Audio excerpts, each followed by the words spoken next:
It's a great pleasure, thank you. This ship that was involved in the incident off Western Australia this week... Yeah, the one the front fell off? Yeah. Yeah, that's not very typical. I'd like to make that point. Well, how is it untypical? Well, there are a lot of these ships going around the world all the time, and very seldom does anything like this happen. I just don't want people thinking that tankers aren't safe. Was this tanker safe? Well, I was thinking more about the other ones. The ones that are safe? Yeah, the ones the front doesn't fall off. Well, if this wasn't safe, why did it have 80,000 tonnes of oil on it? Well, I'm not saying it wasn't safe. It's just perhaps not quite as safe as some of the other ones. Why? Well, some of them are built so the front doesn't fall off at all. Well, wasn't this built so the front wouldn't fall off? Well, obviously not. How do you know? Because the front fell off and 20,000 tonnes of crude oil spilled into the sea caught fire. It's a bit of a given. Hey everyone. Happy Tuesday. I hope you're all doing well. It's a good day to play Celeste. As some of you might remember, I had a friend over today. I didn't know if I'd be streaming or not, but as you can tell, I'm here. And we're gonna play. There's also a new game you might see here. That's my friend's game. I had him try Celeste for a little bit because I wanted him to see it, and didn't want to lose any progress, so I just had him start a new game so he could do it himself. He got through chapter 1, so that was pretty good. Hey Switchboy, how's it going? That was a little bit too close. My feeling about Sora getting smashed. I'm okay with it, I guess. I'm a little like nonplussed, I suppose, because I think I played like the first. No, I played like the beginning 3 hours or so of the second Kingdom Hearts game, like where you play as Roxas. So I like vaguely know some things, and I know that you can fight Sephiroth in Kingdom Hearts, but I've never played through one of them myself, so I don't really have like any attachments to the character, like one way or the other, honestly. So, the one thing that I did feel about him though was that he looks kind of broken. Like, with the amount of airtime he gets and how far he can recover for, and everything. Oh, I actually got it. Shoot. How long he can recover for and everything else. It looks like he's going to be very difficult to kill. But at the same time, since he's lighter than... I don't know if they said if he was lighter than Kirby or not, but he's really, really light in general, right? So I have a feeling that for me it wouldn't be a problem because I generally play as heavier characters. Like Ganondorf is a fun one for me. Though I don't really have too much of a stake in the game, to be honest. I only ever really play Smash Brothers. Shoot, wrong way. Smash Brothers when I'm at a friend's house. I don't actually own it despite having a Switch.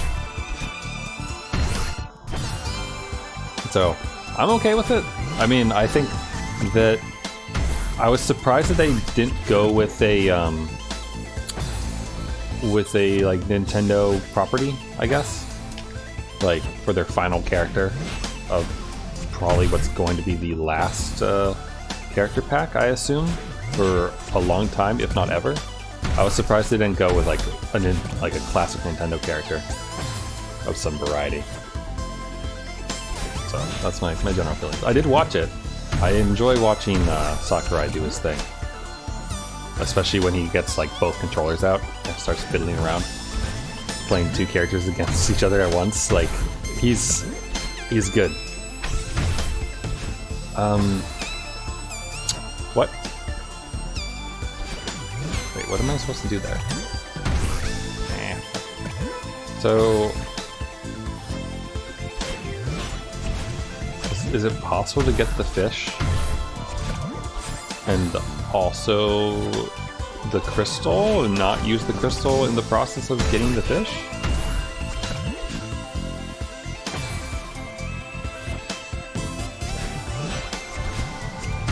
Oops. I don't know, how do you feel about Sora and Smash?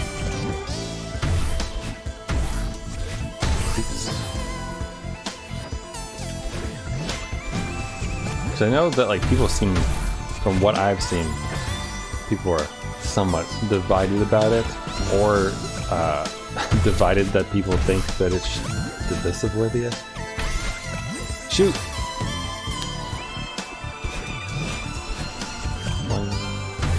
I know Donkey just put out a video of it, like an hour and some change ago. How do you do that part? Pack 2 had higher highs with lower lows than Pack 1. I mean, it had Sephiroth, right? Sephiroth was Pack 2, right? It's hard to top Sephiroth, in my opinion, because he's one of my favorite characters. Like, I haven't actually played Smash Brothers since he was in it, so I haven't actually gotten to experience being him, but I enjoy that character. I have Advent Children. Final Fantasy VII is on my Switch. I bought that. I also technically own it for the PC, even if like Square Enix doesn't actually have a way to download it. Because Square Enix's like distribution system changed dramatically over the course of 10 years. And when I bought Final Fantasy VII, I bought it back when I was in college for the Windows edition of it, so I could have it and play it. And it's got a record on my Square Enix account, but they don't have a download link to actually download it, so you can't actually get it back, which is really lame. It was a worthy character, not sure if it was worth being Sakurai's last character. Fair. To be fair though, Sakurai, during the presentation, he did mention that he's played all 3 Kingdom Hearts games. So, I had to imagine that he's pretty happy that the character is in there. Because, you know, he must like the Kingdom Hearts series if he played all 3, right?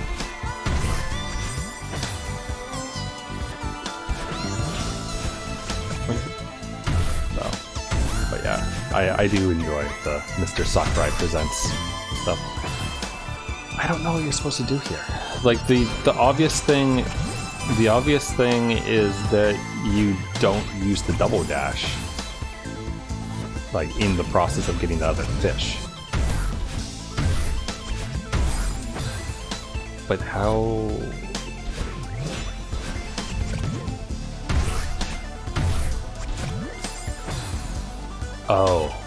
Oh, that's how you do it. So you need to jump on the fish, this fish right here. So rather than just bouncing normally off of him, we had to actually press A on him to get the height, and then probably clear that whole thing without using a dash, so that we have the dash at the bottom. That is, we're gonna be here for a little while, aren't we?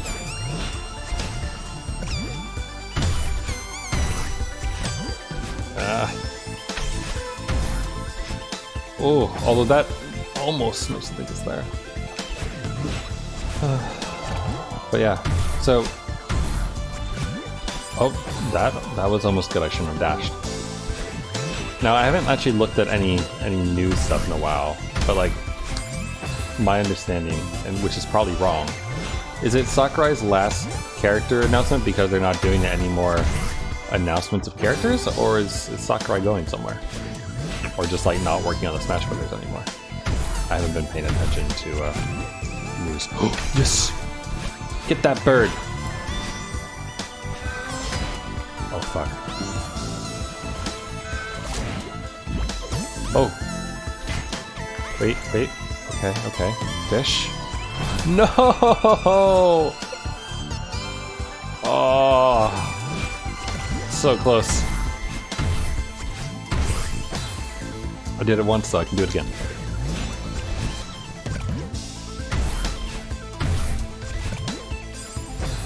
Right. I should look into that, though, honestly. Sakurai. You did it. It's finished. Go take a break. Almost message. Ultimate director. Yeah, he's not retiring or anything, right? It's just that they're not doing any more character packs for Smash Brothers. Is that right?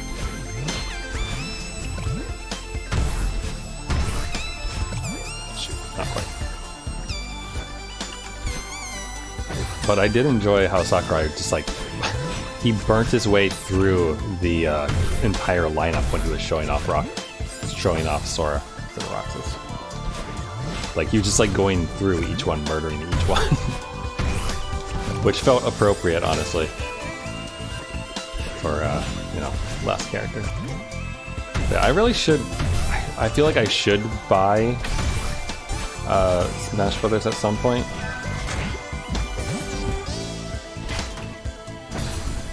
Okay, so not that. I wonder, should I use the dash to move over the other side first, maybe?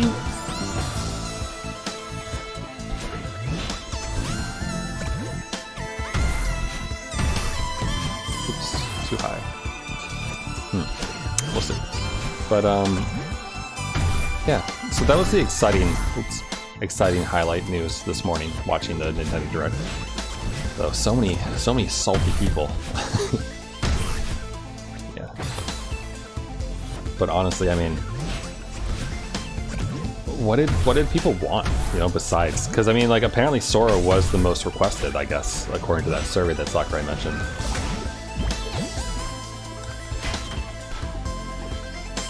I think you might need to dash. So there's a double thing there. So you grab that. Yeah, no, that's how you do it.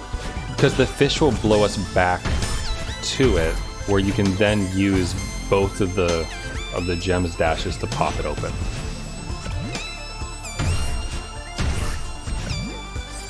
Press A fast enough. But it was good. And what's today? The 5th? Yeah. On 3 more days.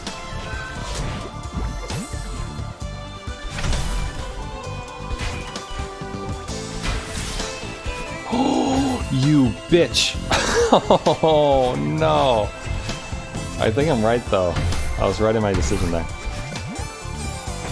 God, I was really hoping like a platform would come out somewhere and I'd be able to take a break.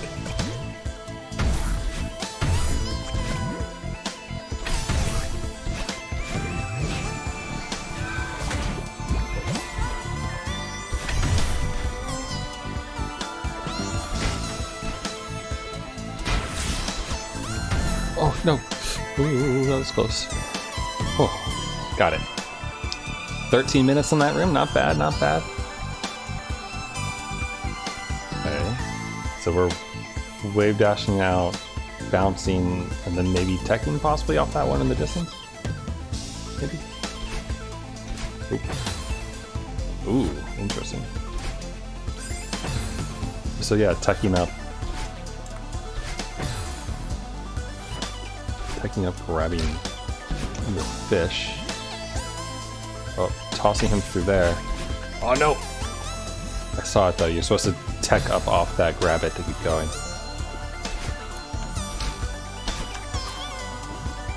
Makes sense to me. Oh, not quite.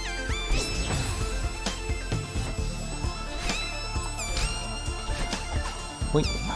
But yeah, Nintendo's having a good week, though, I think. Interesting. That was weirdly simple. Hello, bird. Is the bird for before or after this? I guess after. Oh god.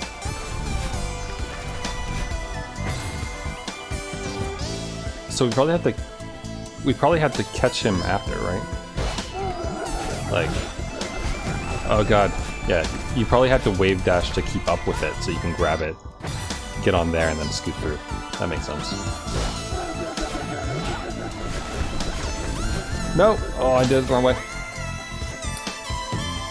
But yeah, I'm looking. I haven't actually pre-ordered yet. I'm just gonna get a digital copy of Metroid Dread.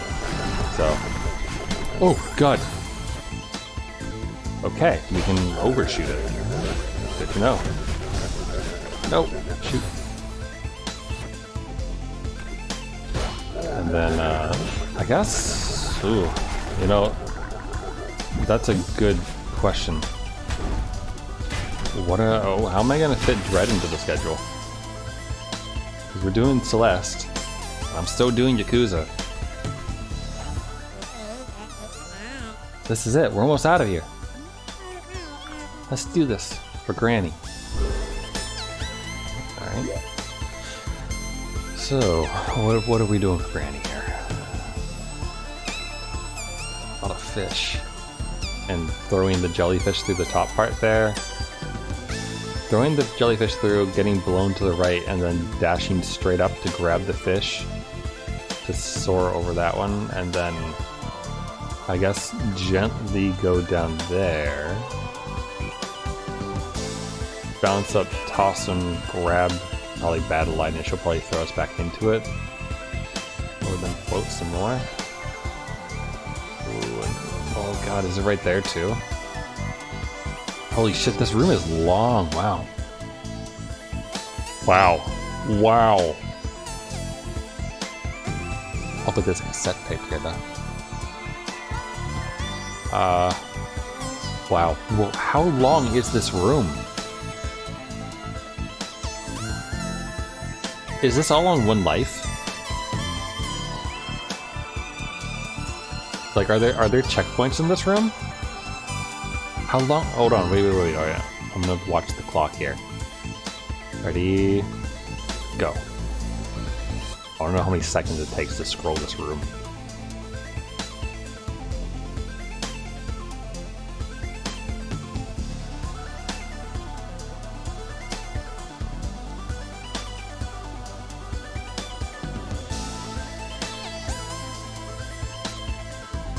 "21 seconds. Holy crap. Wow, okay. 21 seconds to scroll this thing. So how would I do this? Okay. So maybe not that.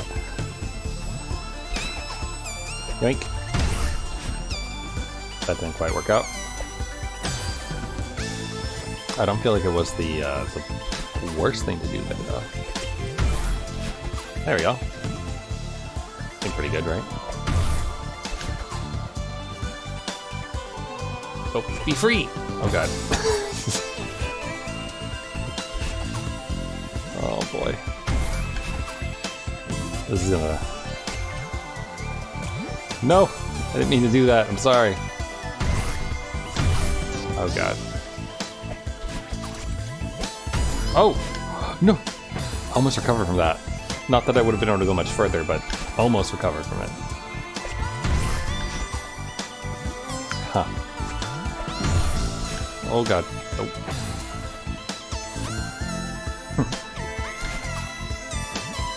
But yeah, I did, yesterday, you know, I was a little tired amongst some things. Ah, shoot. So I didn't get to talk too much about my weekend. But I did do a couple things that were kind of fun. I watched a couple really good documentaries, actually. I know that doesn't constitute everyone's idea of fun, but there was a Robin Williams documentary that I'd never seen before. It was like 2.5 hours longer or so. Oh shoot! Thought I could maybe boost it up that way. And it was really good, chronicling kind of how he got his start. Going from like theater and everything else to how eventually going into movies and then everything else that went with it. Ooh. Okay, alright. No. Oh, I was right that you had to use Batty to go up there.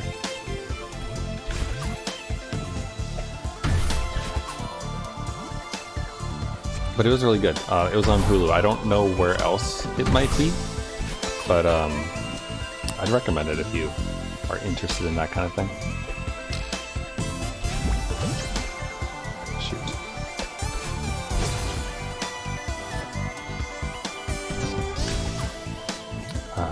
What else? There's other stuff I watched too. I mean, generally speaking, I normally have a... Oops. Alright.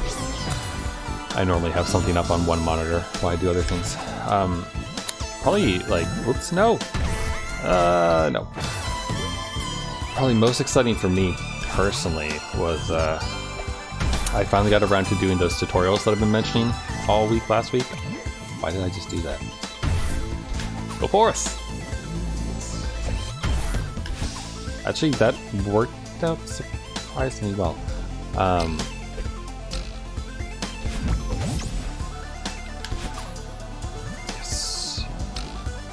So you're probably supposed to toss him up there or something, and then grab the bird. That seems about right. Let's do that. Let's do this. No! Fuck. I thought it was. Hold on, let me get a feel for this. Eh.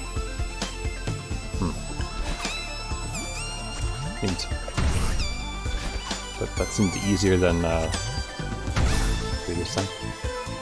Can I get blown, please? Thanks.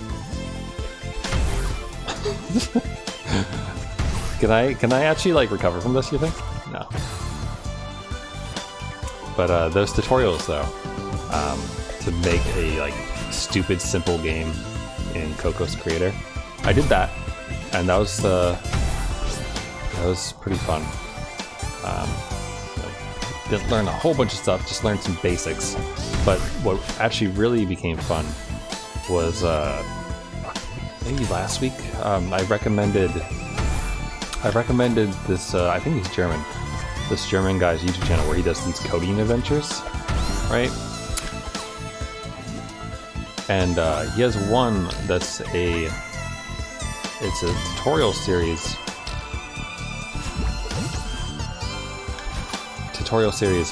On procedurally generated caves, where he goes from, you know, just doing your basic thing to creating meshes and also all sorts of other interesting things.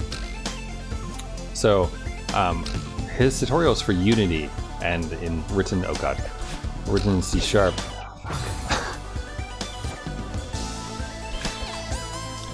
But Coco's Creator is TypeScript. Also, why did I just do that? It is TypeScript, of all things, which is a very different beast, but one that's a superset of JavaScript. And I've been having to learn, unfortunately for me, more JavaScript in recent memory for work and for other things, so it was kind of nice to be able to do something with something related. But so what I've been doing in my spare time is following his tutorial for these C# things and transcribing it from C# into TypeScript and also from Unity into Coco's Creator, because they're both game frameworks and have similar things, you know, like, you know, scene setup and everything else. Shoot. So I was able to successfully do the first tutorial and make something actually work, which is nice. And I didn't get around to doing the second one yet, because I haven't had time to. But that's my plan. I don't know if I'm gonna do it tonight, but that is my plan. In between, you know, playing Final Fantasy and everything else. But shoot. Last night was also the first Japanese class for the season, and so they made a level 3 for my for myself and my other classmates who had taken the previous 2 courses, which is exciting. And so we're working our way through the second book of Japanese for busy people. To love. So that's good, because that way, eventually, when I go and I visit my my new niece? I forget actually. Nephew, pretty sure. Then, you know, I'll be able to get around again in Japan with a little bit of extra fluency than the last time I went. Oh god, oh that was so close. I forgot to hold L because I was too busy watching the jellyfish. But now I know its path would definitely take it where it needs to be. So. Oh yeah! Nope. Also, chat, I understand completely why people watch this game. Because, like I said, I was having... Whoops. Yes! I was having... Damn no! Dinner with my friend. And I'll show you what we had in a little bit. Actually, I have a picture of it. I just haven't uploaded it onto my computer, or downloaded further. But I had him play, like I said, and watching him like dive through and like make funny noises as he died in places and everything was very entertaining. So, oh god, it falls. I didn't realize that one falls. Okay, we need to have some hang time there. Good to know.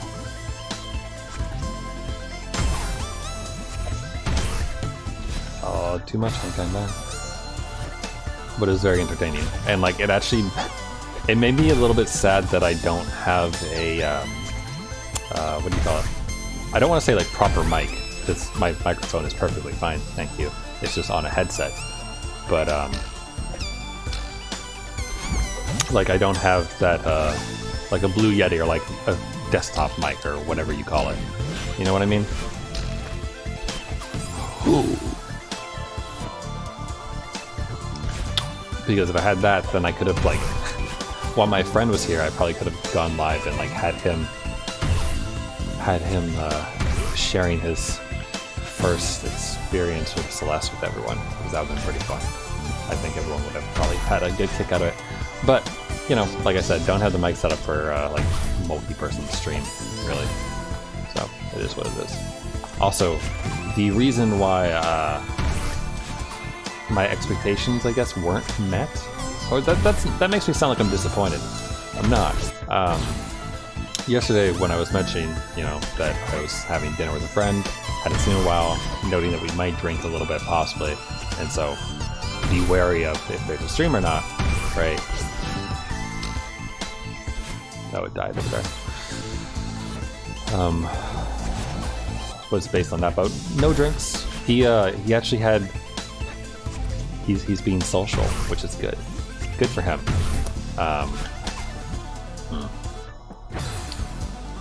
He's gotten into Ultimate Frisbee recently, which cracks me up because a decade ago, him and I used to play Ultimate Frisbee just on the college campus. But he's back into it, and it cracks me up because I'm like, you know, we used to play that like a decade ago. He's like, yeah. I'm like, and you're playing it again? Yep, it's good exercise. I'm like, yeah, no, I don't disagree. Just amazed. Oh shoot, I missed the counts. Amazed that he's still got the energy for it. But, I mean, it's not that surprising, honestly. He's a very outdoorsy person, does a lot of hiking, all those things. Like, his work keeps him outside a lot. He is not like me. I'm an office worker. Oh no! And while I do enjoy being outside every now and then, generally speaking, I like being indoors, to be completely honest. Like, give me air conditioning 9 10s out of 10, and I'll be content.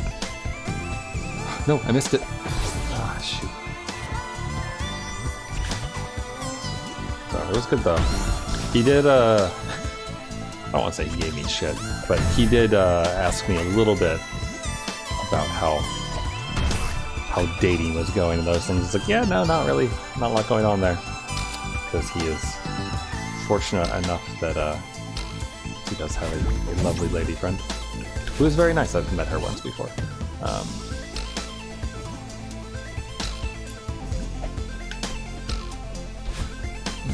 Shoot. How did I know I threw it.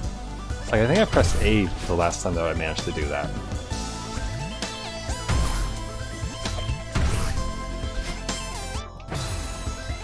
So I don't want my momentum from riding this guy to that fish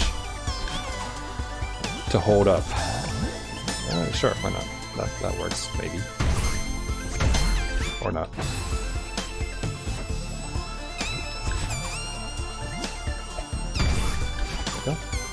It was good. I showed him,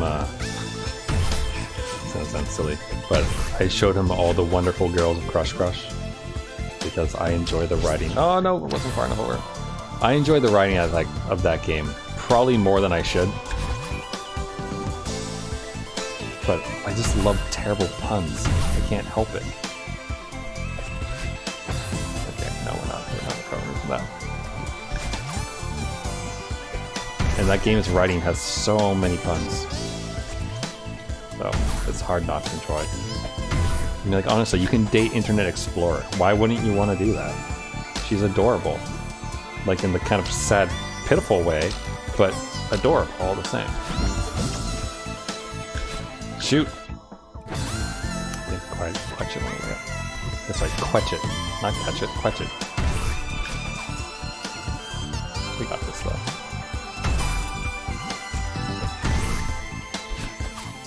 It's amazing. Oh god! Amazing, like, the, how low you can grab these guys. Oops. Like, I didn't expect the, not the past death, but the one before that. I didn't expect to actually grab onto it at all. So, gotta reevaluate. At least a little bit. So anyway, sorry, I gotta think about this though, the whole Metroid Dread thing. Sorry to kind of jump around a bit with my thoughts. That's kind of the way I am, I'm sorry. But Metroid Dread... Whoa! Are you alright, Madeline? We're so close, but it feels impossible. Come on, just a few more tries. We can do this! Wow. Is that because of how many deaths I've had? Or is it gonna do like an easy mode thing? Have I triggered easy mode? Hope not. Ooh.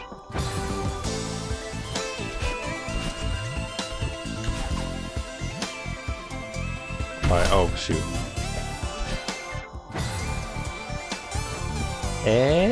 Easy mode, oh.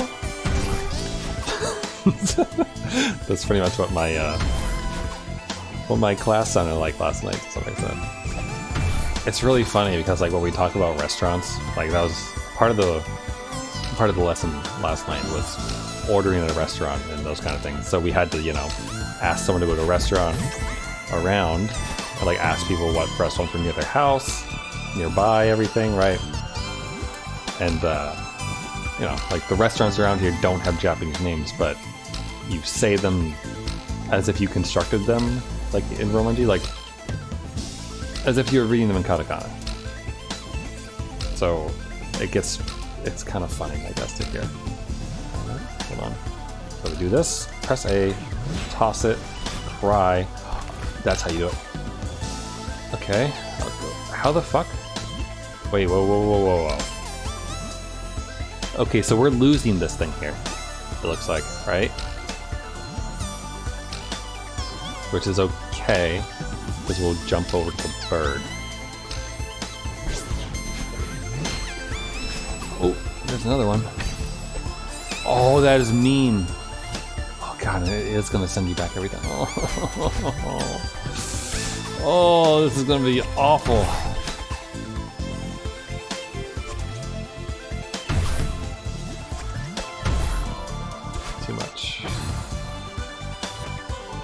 I think doing this at each fish would probably be the better option. Or more consistent option, I guess. Because that pretty much lines up with exactly what you're supposed to be doing.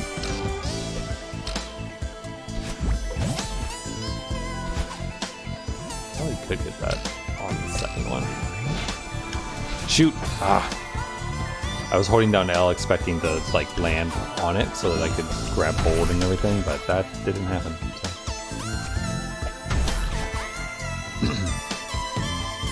So. The only I know this might sound silly. The only like real downside to having a friend come over for dinner is when they go back for seconds. Like, so I mean, it's fine. Don't get me wrong. It's just kind of funny. Like I made oof, too much. Let me just show you. It'll give me a quick break. Let my fingers reset. So just a slow cooker thing that I started around noon or so today. Oh god, it's too big. Okay, there we go. So you know, not the most visually appealing I'll be honest. But you got, well, it's like broccoli, like the broccoli broth, creamy broccoli broth stuff. Pieces of broccoli, potato, carrots, celery, sausage, and my friend brought some garlic parm bread, which is rather good. So that was dinner today. And whenever I make one of these like slow cooker sausage recipes of mine, I use an entire pack of sausage, which is just 4 sausages, because why would they have more than 4 sausages when you charge way too much for each? But yeah, so generally I get at least 4 to 5 meals out of it, because I just have a single sausage with each serving. And like I said, the downside of having a friend over is that they go back for seconds. So now I think I have like 1.5 sausages. He was good enough to like cut the other one in half on his second portion. And like I said, it is fine. Fuck. We can recover from this, right? Nope. Nope, because she threw it. I thought I'd be able to drop it straight and then like jump up, grab it, get some air. Not so much. Oh shoot. It's fine. It's fine. We're recovered. But yeah, so for tomorrow for lunch, I'll probably have the sausage, I guess, and then for dinner, well, for lunch I'll have the half sausage he left, assuming he left the half sausage, and it wasn't just one that was already cut in half. Ooh, yeah, nope. But like I said, it doesn't bother me because I invited him over. Well, yeah, I invited him over for dinner basically, so you know, it is what it is. It is expected in the course of things, so it's all good. But my original plan though was that I had that sake subscription, right? And so generally I save it for special occasions. And it's like, oh, you know, having a friend over for dinner, that's special. So I figured that we'd have sake. But then, oh god, that's close. But then since he was playing Ultimate Frisbee, he didn't want to have anything to drink. So instead he was just drinking my my root beers, or rather I was sharing my root beer with him. Which is fine, except that I'm now out of root beer. Unfortunate for me. Okay, what's going on there? What was going on there? Ooh, hold on. Nope! I wanted to press B to see the thing, not to jump. Okay, let me try to understand.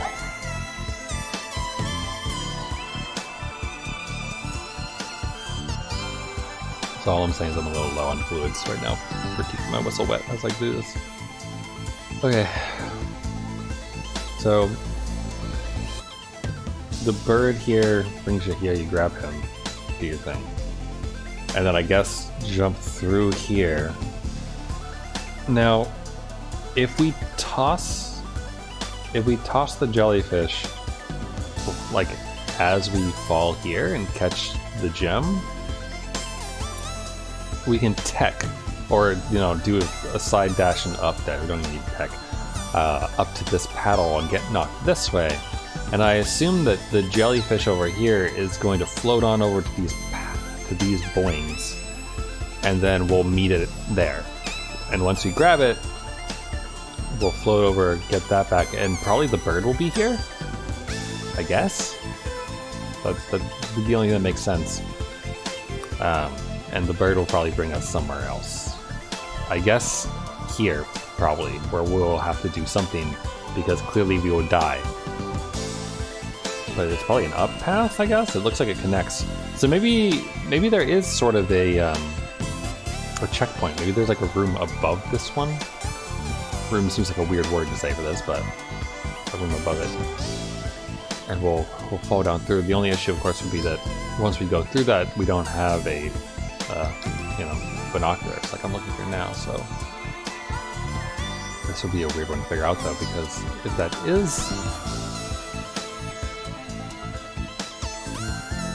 that is another room and you fall down into it, then like, do you just start by falling? At which point I don't even know how you would do this. Huh. Maybe the bird will help. So that's another place where we'll lose jelly. Maybe an up dash. Up dash. Lose a jelly. Get fished. Go up. Lose a jelly. Diagonal. A lot of deaths of jellyfish in this. Same thing. Bounce it. And then finally there. So that's actually not that bad once you get to that point, I guess. It's a matter of getting that point and wondering if there's actually checkpoint or what. Maybe the bird will actually like bring us up and over and it won't actually be a real checkpoint or like another room. Alright, we'll see. But it doesn't feel as, oh boy, daunting as it did.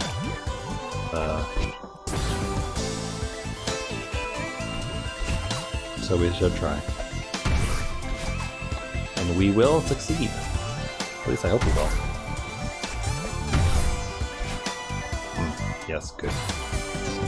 Remember how I was saying that other methods would be more consistent? We should do that.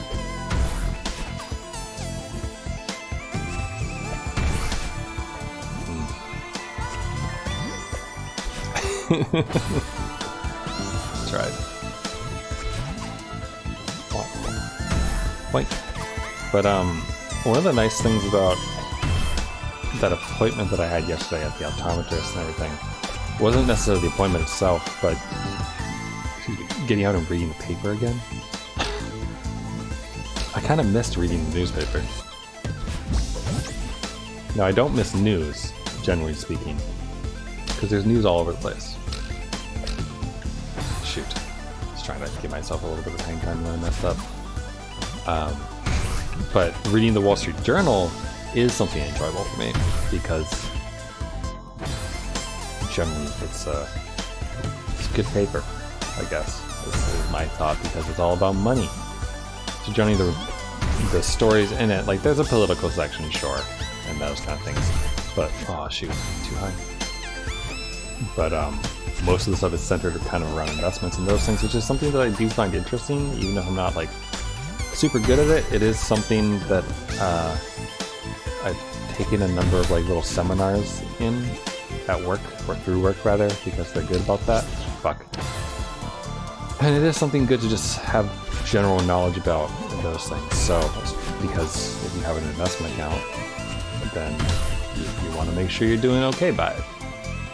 And reading the paper is good for that because you might get ideas about things you can invest in or other things you might do. That's too low. Ooh, are we gonna get it? Oh, yes, barely, but not really.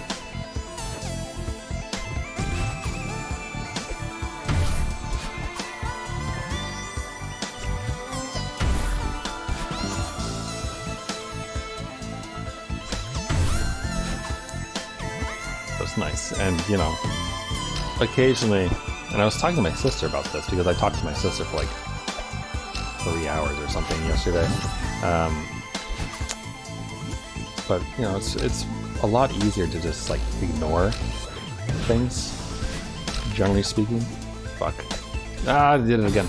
Kind of like I don't want to say like ostrich up and like live with your head in the sand or anything quite like that. But it's really easy to get into your own world and just not pay attention to the things going on because there's too much to pay attention to. Fuck. There's too much to pay attention to in general, right? And it's just tiring and exhausting, and you can't care about everything, you know? No one can. It's way too exhausting. So you got to choose your battles, and you might as well choose the ones that get you money. Again, Wall Street Journal is a nice thing to read, but not even necessarily like that. I actually used to alternate between the Wall Street Journal and the New York Times, just for variations purposes, but then I got more into investing, and you know, one of these papers is better than the other for that, so. Oh no, I missed. But it was just nice to sit and read a paper. Like outside. Or, well, not outside, but at a restaurant. Because I don't I don't mind going to restaurants by myself. I actually enjoy it. I'm one of those weird people. Because a lot of the time people find it strange when people go to restaurants or like do things by themselves, but that's a normal thing to do. Just saying, considering that there's probably more people who have to do things by themselves than there are people who don't. Just numbers wise, like if you think about it, it makes sense.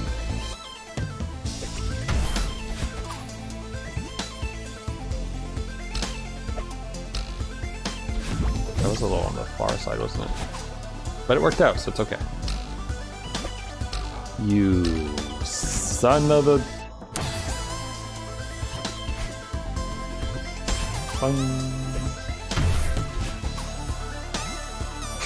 Good little delayed response there.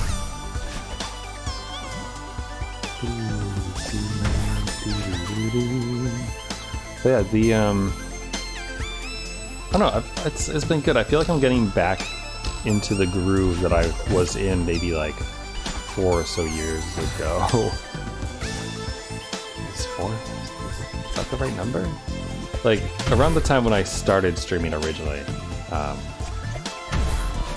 was getting back into games, but I was still programming in my spare time and like paying attention to the world and reading my paper and everything else.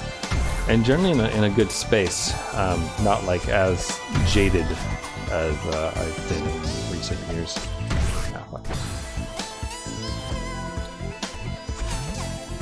But ever since that hackathon a couple weeks ago at work, I don't know, it like reinvigorated me to the point where I'm actually, you know, doing hobby coding again, which I wasn't doing for a while because I was just too burnt out. Or it might be too low.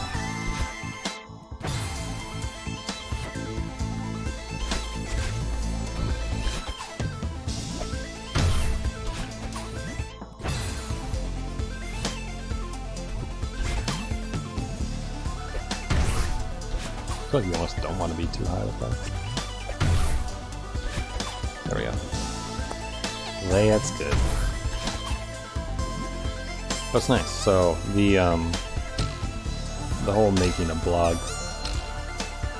or blog framework rather, I should say, and then getting to remake those tutorials with the Coco stuff and everything, and the TypeScript. It's fun, and you know, I'll keep you up to date how it goes. But oh, too soon. And assuming that I kind of keep that momentum up, you know, I'll probably link something at some point, or you know, once I finish going through all the things, maybe I'll show it to you guys or something. I don't know. We'll see. Because honestly, like, streaming is a really motivational thing, I think.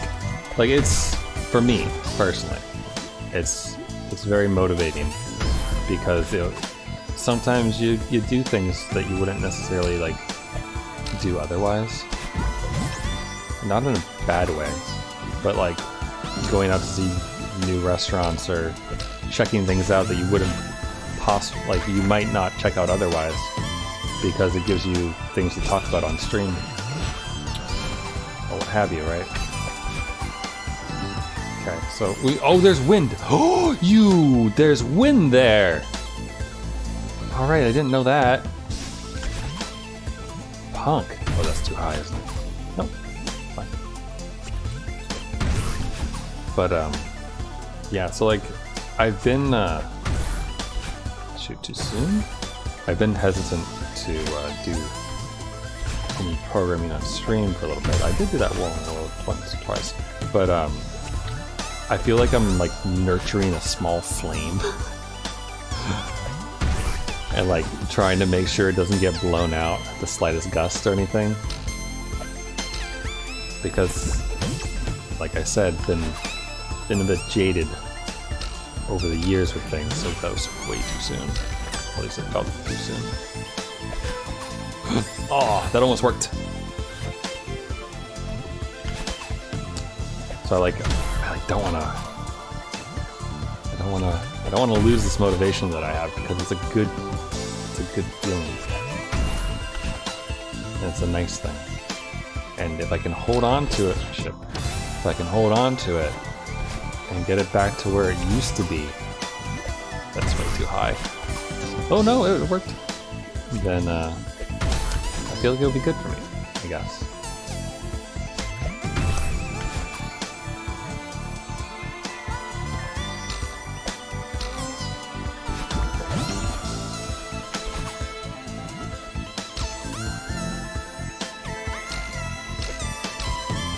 Is that too late?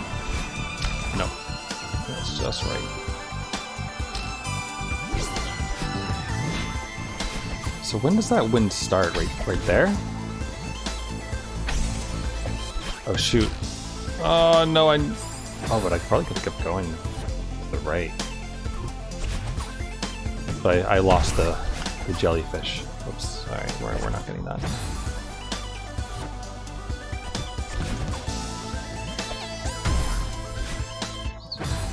You know what I want to see though? I don't know why this just occurred to me, but you know how Hollow Knight has the Steel Soul, where you can't die, or you have to start over? I almost want to see like that. I want to see like the deathless run of Celeste. I feel like that would be so impressive to see. I mean, generally speaking, when you take the deaths out of the equation, most of the levels are like, you know, short enough that it goes by pretty quick. So I had to imagine like a deathless run without like too many gimmicks or anything like that. Oh, you son of a bitch. You beached whale, you. Mink. But I wonder how long it is. Like, not even necessarily, like it wouldn't even have to be like a speed run. I mean, I guess it probably would end up being a speed run because, you know, dying adds time to that kind of thing. But,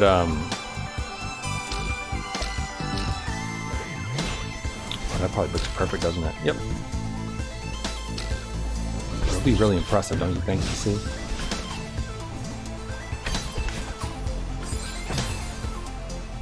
Okay. And you can't lose the fish there. If I dropped it there, it would have ended up hitting the thing. Also, it's not really a fish. Well, jellyfish, but my jelly friend. Ouch. Sorry. I don't know why I said ouch there. Probably anticipating the death, but my air conditioning kicked on and like blew wind into my weenus, and it was very strange feeling for a second there. Or actually, no, sorry, weenus isn't the right term. Weenus is the outside of the elbow. My vagina, I guess, the inside, the inner crook of my elbow. I don't know what the actual term is for it, but I remember in college, in college, my friends like noticed that, you know, people call the outside of the elbow the weenus, and so the obvious you know, thing for the inside of it would be to use a different word associated with a different word that's similar to the other bit, as I just said.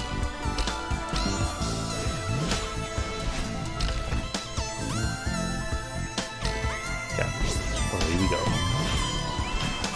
Maybe this fish. No, here, right? We have to throw it. We did it again, but maybe keep going? Nope. Also, that... yeah. We definitely need it, because I didn't see the bird anywhere. So you gotta float over to the bird.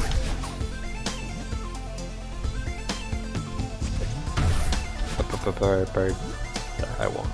Don't. I won't do that to you. This does feel like it cuts it close a little bit sometimes, but that's okay. Too soon. But oh no, wait! Oh shoot!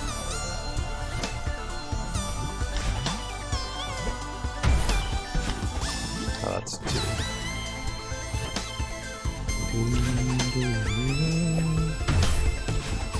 So, Dread. I'm still thinking about Dread because I really want to play it. I suppose like I don't have to play it like day one, I suppose. I mean, there'll probably be plenty of people on Twitch who will be doing that for sure, right? Shoot. But the thing is like I want to play it. I want to experience it myself. I also really want to watch. I really want to watch Vinesauce play it too, though. That's the thing. And I know he's getting it day one. So like, I mean, it's a bot. I can always watch that. It's not like he streams live that often anyway. But like, still, you know, like it's just one of those things where it's like, oh man, I wanna play it for myself. I wanna see people I know who are excited about it play it. That's too soon on that. Oh no, so it's okay. But I also like, I don't want to make my schedule too thin as far as the rotation of games go, because Yakuza games take a while to get through, and we are on chapter 10 of Yakuza, but I highly doubt that we're going to be making it to the end of the game by the time that Dread rolls around. I don't know, I could be wrong. I don't actually know how long or how many chapters there are in the game, right? No, no! Whoa, the wind! The wind and the momentum. I'm actually kind of curious about that, actually, though. Yakuza Kiwami chapters.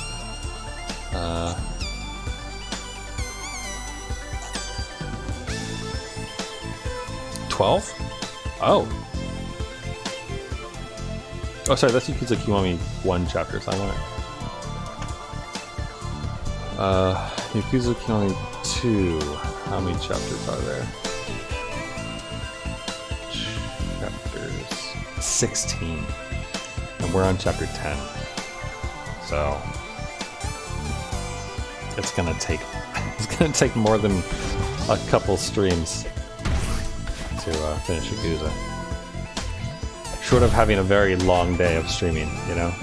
Which I wouldn't want to do to Yakuza. I mean, like, that, honestly, that could be fun to, like, have that. But it's a game that's good, like, enjoyed in, like, a few hour bursts. Not that you couldn't play it all the way through in, like, a weekend and really have a good time with it. Like, you could definitely do that. But the story can be a little intense sometimes, and I feel like it's good to space it out, generally speaking. So I wouldn't want to stream 6 chapters. Oh fuck! Oh, I pressed over instead of diagonal. Is Badline gonna show up and like console me after every 100 deaths or something? I'm curious what the trigger was. Like, it's probably just a death count thing, but it'd be interesting if she showed up every like X amount of deaths to tell you something or motivate you a little bit more or something, even if it repeated itself eventually.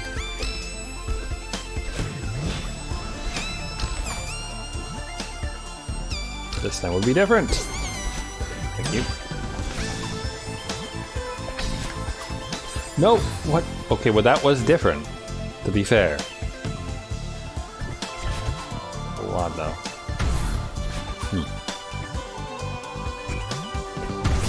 But speaking of streaming for hours upon end and things, one of my friends is back to streaming again after taking a break for a little bit. I've hosted her before, you might recall, and she was actually the reason why I kind of got that itch to play Ocarina of Time. So it's just the mess games.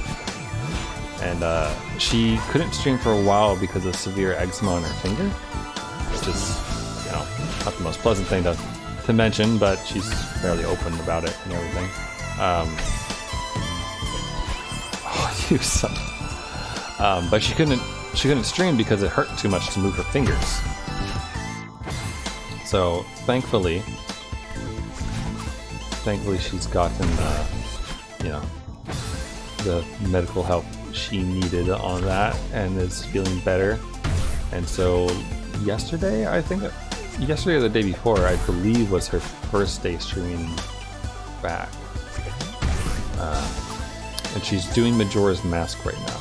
So if you're a fan of that game, which I feel like most people who are a fan of Zelda games are, although actually I guess it was kind of divisive when it first came out, with the time element of it. Like, not everyone liked that rushed feeling. But she's playing that now, so if you get tired of watching me die... Okay, the jellyfish was in the right place that time, but I wasn't. Then there's a good chance that she's playing. Twitch has removed auto-hosting, I believe, at this point. I haven't actually looked into what their rationale was about that, to be completely honest. Probably viewer related and like getting people to actually be in channels as opposed to just lurking in other people's. I really don't know, but regardless of the reason,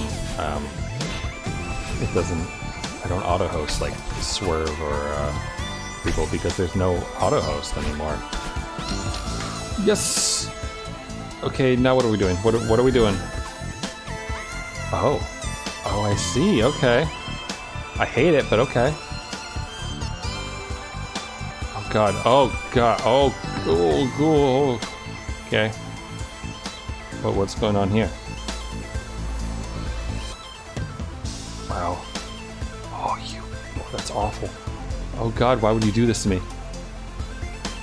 Oh god, I don't want to touch them with this. This is like falling with style but up, and it's awful. Oh god, and there's fish to screw you up. Why? Oh god, and they're close. They get closer. Oh, I hate this. Please be a checkpoint. Wait, does it not go up anymore? Wait, what's going on?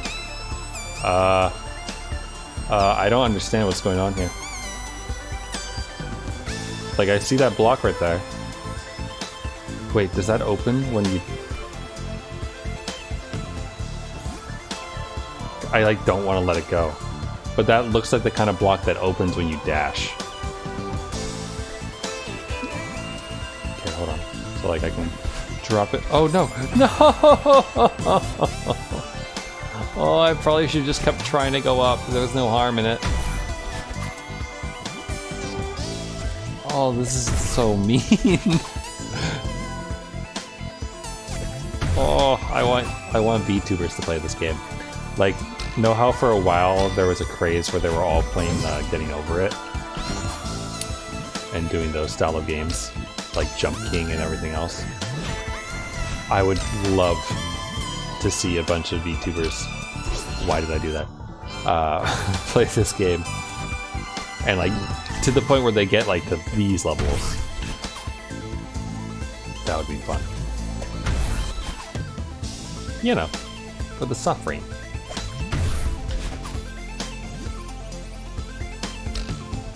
But not just for the suffering, but to share in their victory.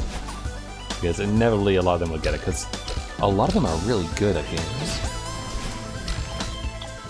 Like, a surprisingly large number of HoloLive's cast. That's cast is maybe kind of the right word. But a surprisingly large number of them are pretty good at this kind of stuff. Probably because some of them are neats, honestly. Oh, this is crazy. I kind of like this though. Like, you're floaty, sure, but you don't have to worry about falling down at the very least. Worried about smacking the jellyfish off the star though. That's, I don't know if that kills us or not. So.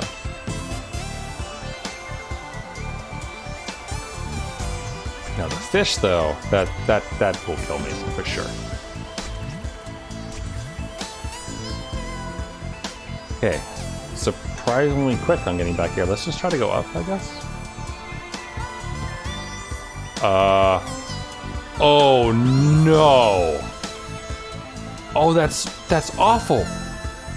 So you have to throw the fish to get him to hit that. Then we're gonna fall down, and then fall all the way down through, probably all the way down to where that other section was, and then dash over. Oh man. All right, have fun, fish. Oh no! Oh god. Pain pickle. All right. I see what you want me to do. God, that bird better be a bird. Otherwise, I'm just gonna murder Granny. I'm sorry, Granny, your life isn't worth this. This is too much. Shoot, no, come back. Granny, why?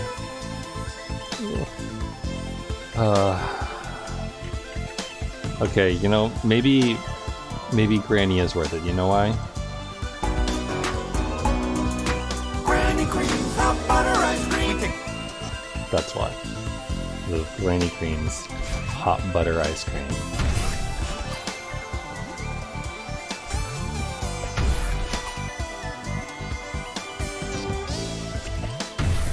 That said, I did get back to that section twice now, so I feel like we're doing okay. As far as like progression goes. On making our way through this stuff, you know? Like, it's a long room for sure. But we got this, right? No! Oh, I should have... I was on the block. If I had held it down, we could have made that work. But the panic set in. Maybe I should put panic on the soundboard. Remember the it's at the end of Way of the House Husband, episode 1, and the police show up. Oh god. The police show up to the barbecue on the riverside. After Tatsu accidentally makes the Yakuza think that he's going to give them guns and like that he really needs help in like a turf war or something. But really he just needed them to bring supplies for the barbecue for the picnic. But they show up and the police show up and then they realize their mistake. And I forget his name, the boss. He like gets grabbed by the police and then starts singing panic, panic, panic over and over again.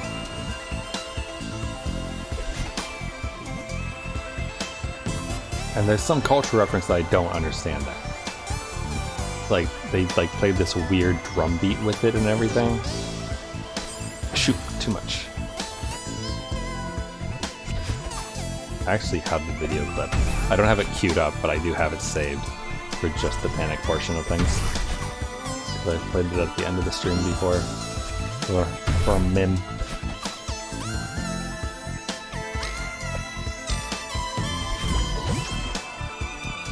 You know, Batty, if you can just float places, couldn't you just like float me on over? Just saying. Like, we could make our lives so much easier.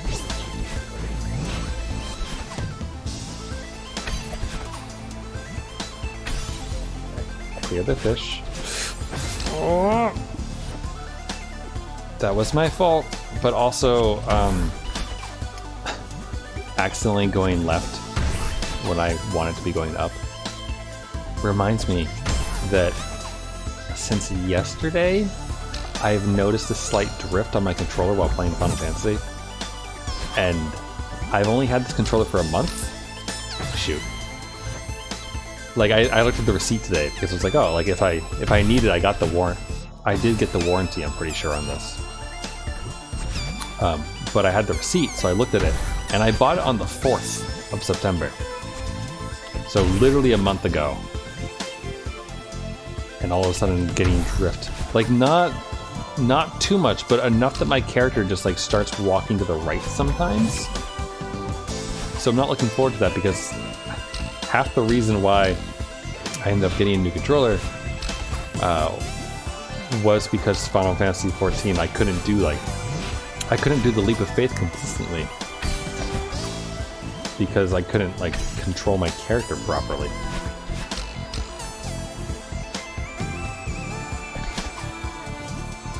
I think we're supposed to jump sooner and like collect the thing. I'm doing it quote unquote wrong. Okay, let's try not to have too much momentum this time.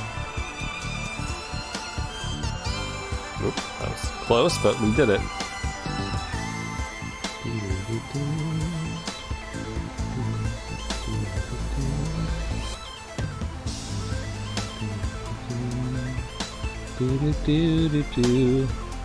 So, oh god, I sneeze. Oh, I hate you so much, nose. You know how your nose gets tingly before a sneeze? So that you know it's coming? I have half a sneeze right now. My right eye is currently completely teared up. And my right nostril is tingly. But there's no sneeze. Oh god, make it stop.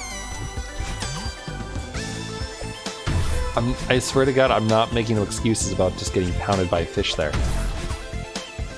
Oh, that feels really weird.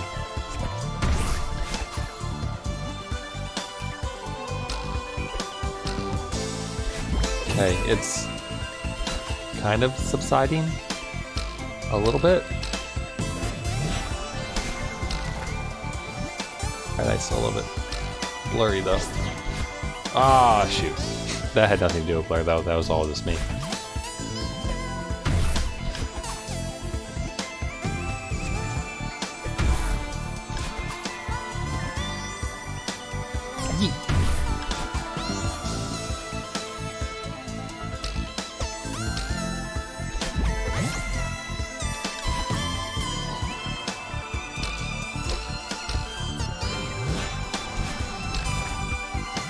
I do like this room though.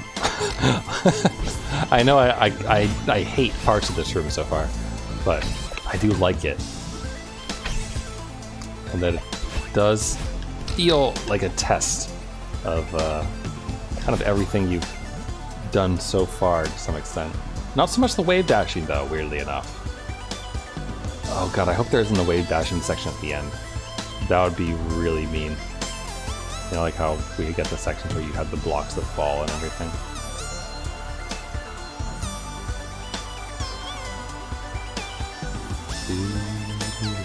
Too low.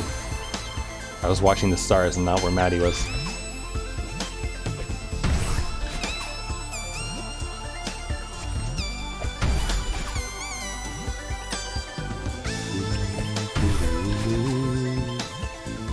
God. Imagine speedrunning this game though. Like the amount of knowledge that you would have to have memorized on how to do, oh shoot. How to do these later levels would be crazy.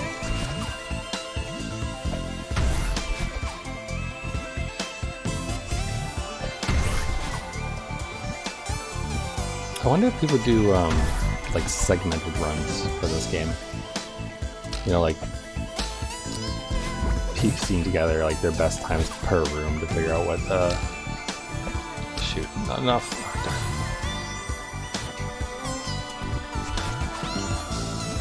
Like that's probably how you figure out your personal best, I suppose, right? But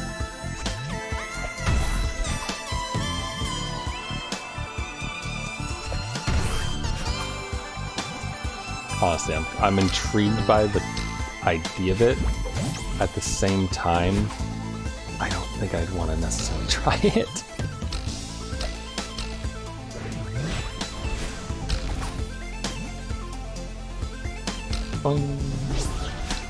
Alright, here we go.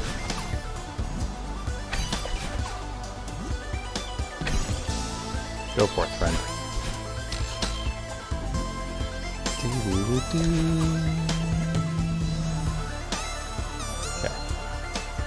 Okay. Back here again. Did so well the first time, and the second time to some extent. But we need to get further, and then we're gonna have to start dashing our way. During that fall section, it was definitely a like a dash right, dash left, and then recover your jump type deal. It's too bad you don't get a look at it on the way up here, though. Then again, I guess I'd be really distracted if I did, you know.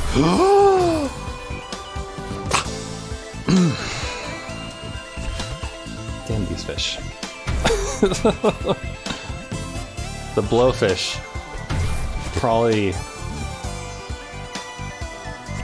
one of my least favorite mechanics, I feel, is the blowfish. Only because it's annoying me right now. Or, annoying is not the right word, but because it's killing me right now. Go with that.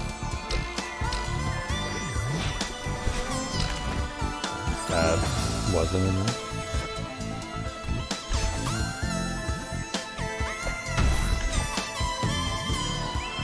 Now, if we were to beat Celeste, like Chapter 9, I mean, and unlock the seasides, honestly, we could only have one.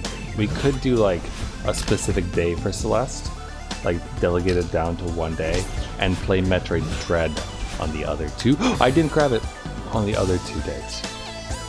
That could be how we could swap with the rotation.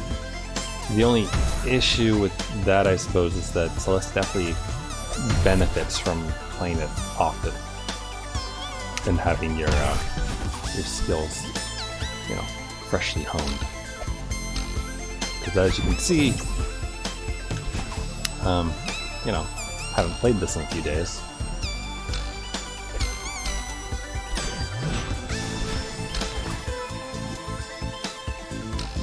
So then again, I mean, honestly, I think I did pretty well in the first room to get through it in the first 13 minutes, though we've been on these rooms for a while now, right?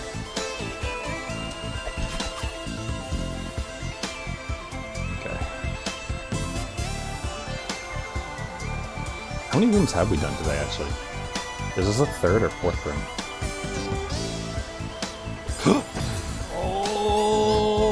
The floatiness.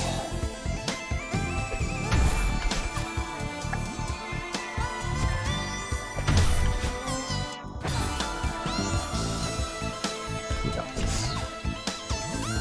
Think.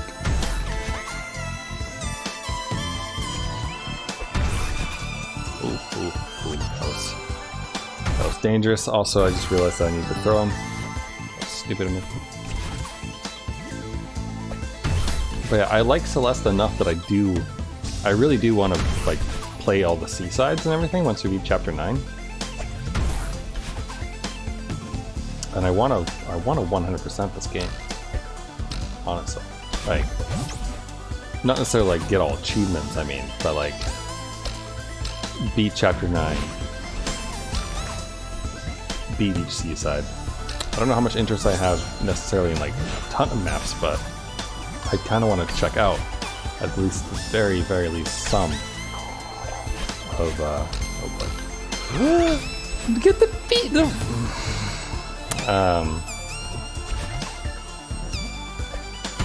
I want to get as much out of this as I can. I really do enjoy this game. And it's a really good example of, like, simple done right. Oh, sometimes take the eye off the ball, don't you?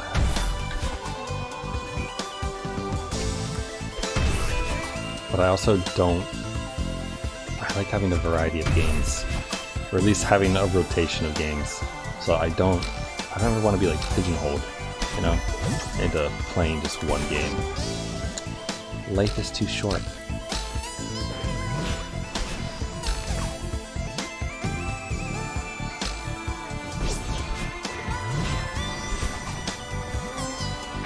And also, like, I don't know, man. It's kind of scary when, like, a lot of people watch you do something. Like that one time I was playing StarCraft and we got raided by that huge channel. Well, not huge of a channel, but huge for me, right? And we had like, what was it, like 100-something people raided, and like 20 of them stuck around, and so even that was a lot. And like some of those people kept coming back for the StarCraft streams while I was doing those, and then I stopped and they stopped coming. And you know, that is how it is, and it's fine, honestly.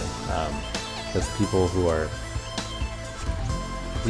interested in seeing me play games versus the people who are just interested in seeing games are not always the same group. Or they are the same group. What am I saying? There's overlap, and there's not overlap between the two.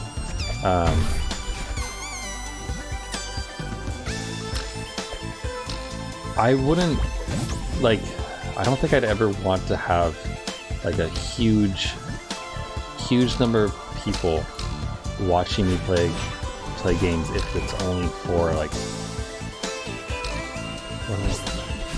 I can phrase this better.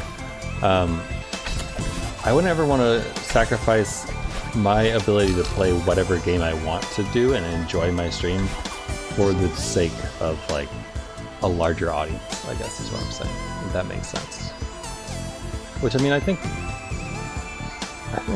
is probably a luxury that only some people can have if they want to be successful in streaming. If the measure of success is viewers, which I don't really necessarily think it is. I mean, Twitch certainly thinks that is the measure of success, right?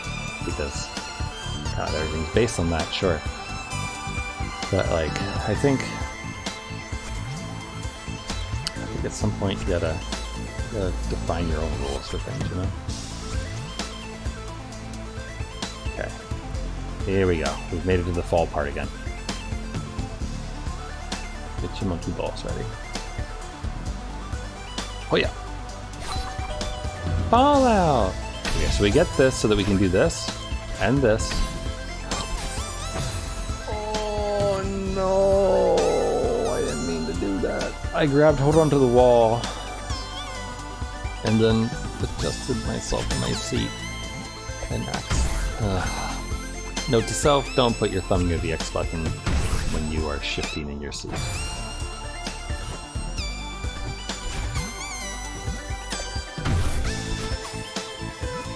The worst thing is that, no, let's just, that's right, I'm pretty sure I can't even see up there, right?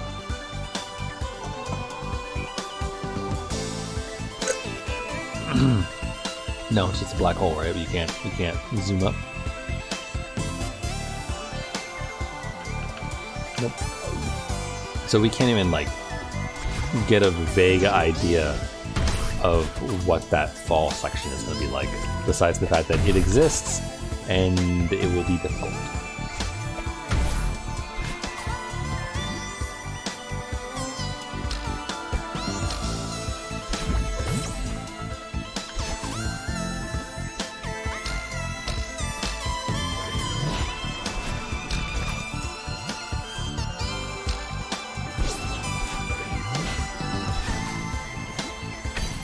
Shoot! Ah, excellent, double back. You too high? Nope.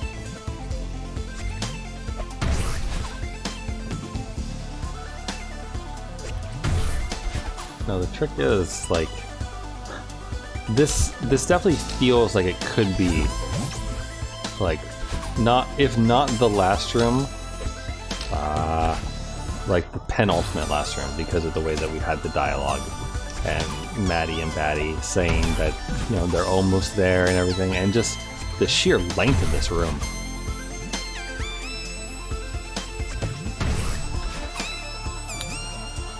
The length of this room alone makes me think that it might be the last one, and if it's not the last one, then I would assume it's the penultimate one, where like maybe the next room is a boss fight of some variety, you know what I mean?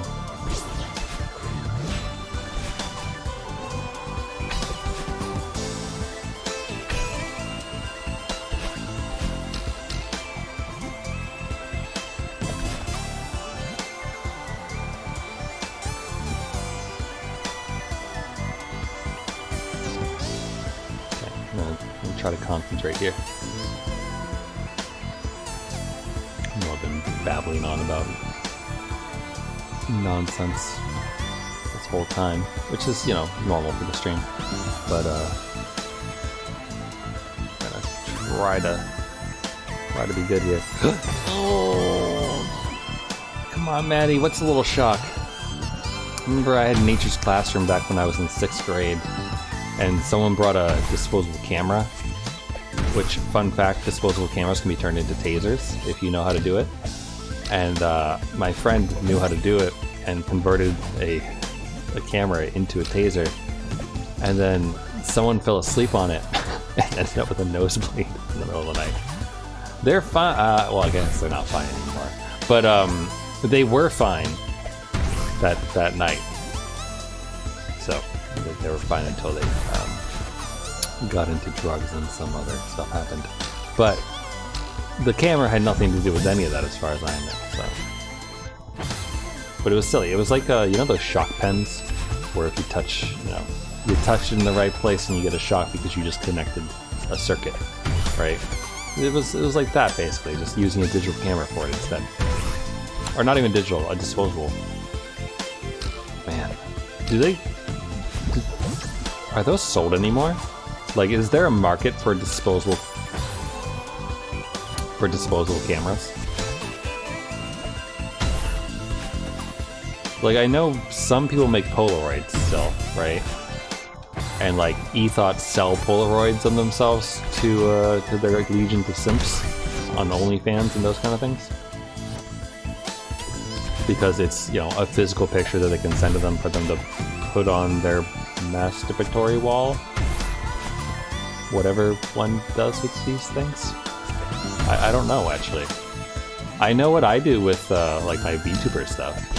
Wow. Like my pictures of OKU that are signed and everything, they're over in a frame. Because that's where they belong.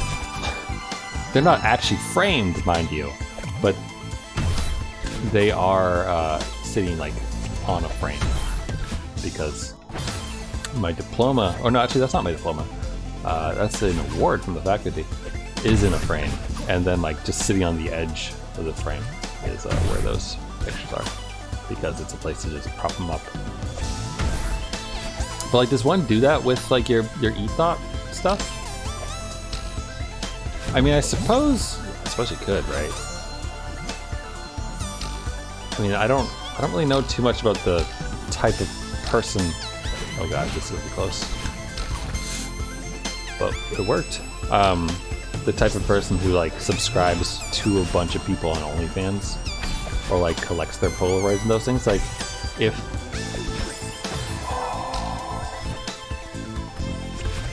like, do they make like a corkboard or like scrapbooking with it? Because I mean, that's what I would do with like VTuber stuff or like anything like that, like just plain normal art, I suppose. But for something like that, where it's like essentially lewds of some man or woman, whatever you're getting there, would you do that? If you're single, sure, right? Like no one to account that to besides your parents when they visit or something. But I can't imagine doing that if you're married or something. Unless said married person was also into them, then I guess sure. At which point you just become like a weird stan couple. A simp couple? A sickle? A simple. But that's just a simp. Oh god. Words. What are they? That was really close. A little too close.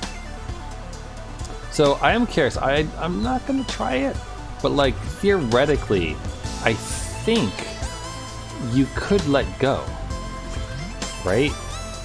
You could let go of the fish and jump on the blowfish's head, and maybe manage to survive. Just saying. I think that theoretically could be an option. Okay, so here we do this, and then we do this. Now let's analyze. So I see Huh. So, boing, get blown, get this. Oh god, oh god, oh god, oh god. Oh, I should have pushed myself up a little bit more. Okay, but that makes sense. And then we just fall down through that crack and then we pray that that's maybe the end of it.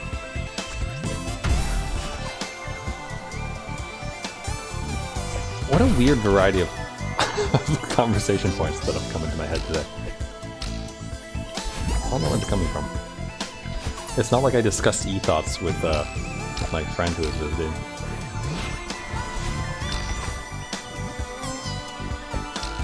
Why did I just do that?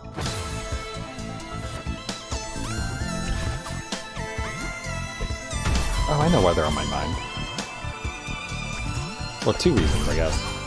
One is because I don't actually remember what I was browsing, but I ended up on Reddit of all places, and some streamer Destiny, apparently, some popular streamer was talking about like e-thoughts, the titty streamers, and saying that like it's totally legit because like streaming, you got to do whatever you can do to actually get those views and yada yada, right?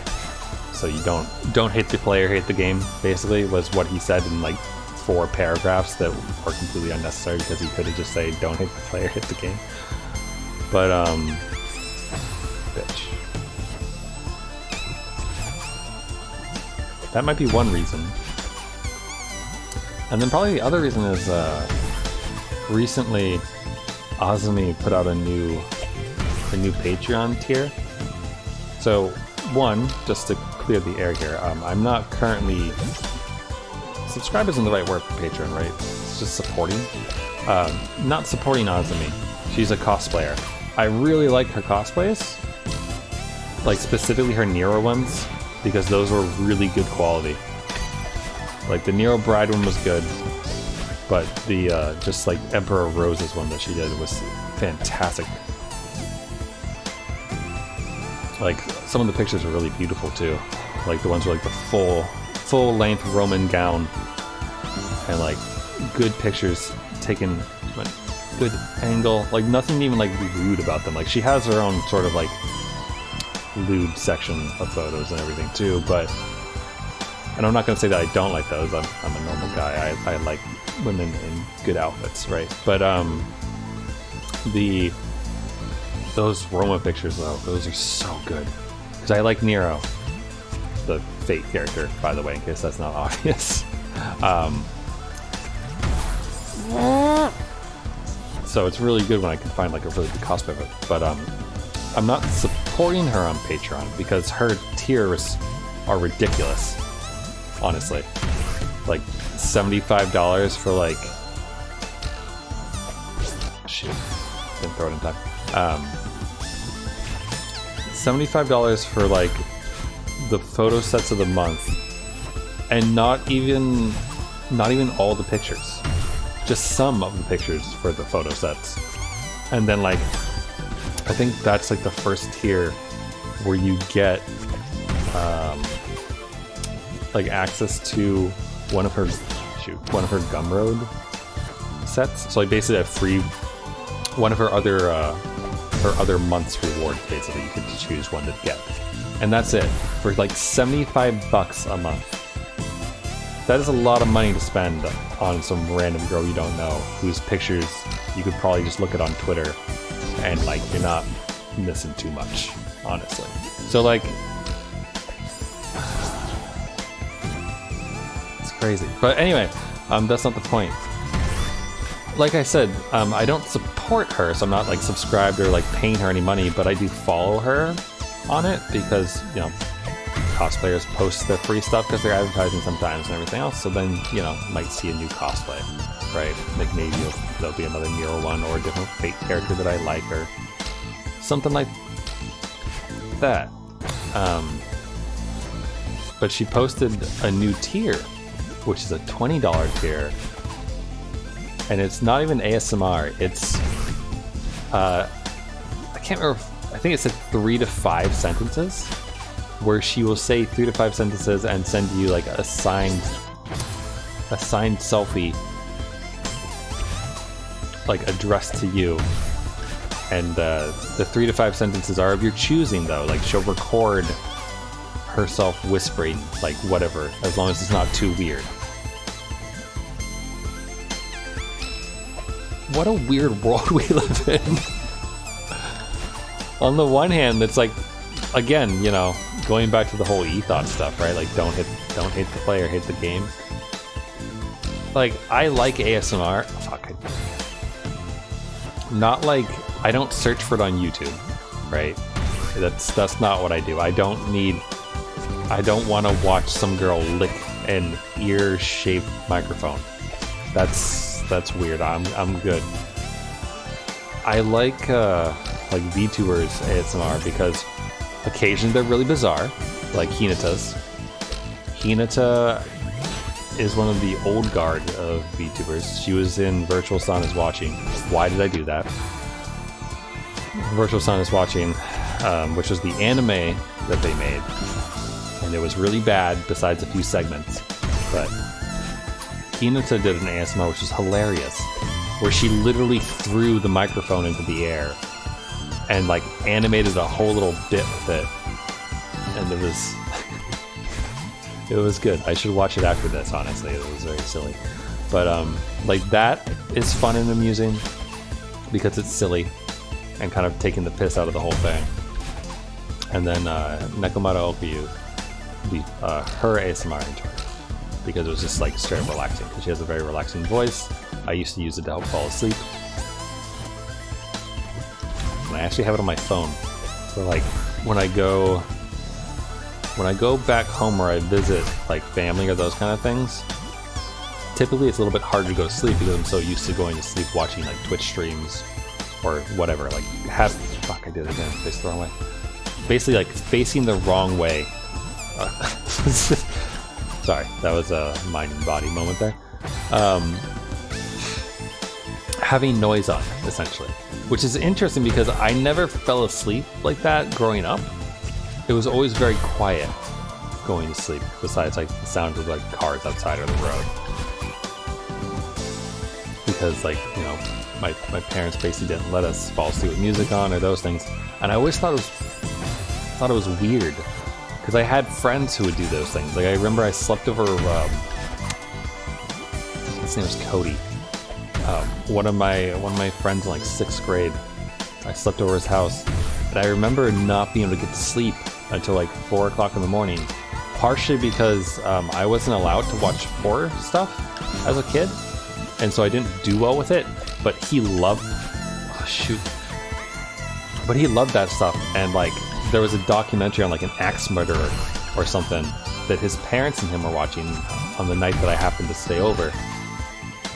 And so, you know, I watched it too, because what else was I supposed to do? And like between the fact that he went to sleep with his TV on to have noise, combined with the fact that I was worried an axe murderer was just gonna randomly show up and kill me, I didn't sleep too well that night. And like generally speaking, didn't sleep that well with noise until later on in life, like now. Where I generally fall asleep listening to fairly loud noise.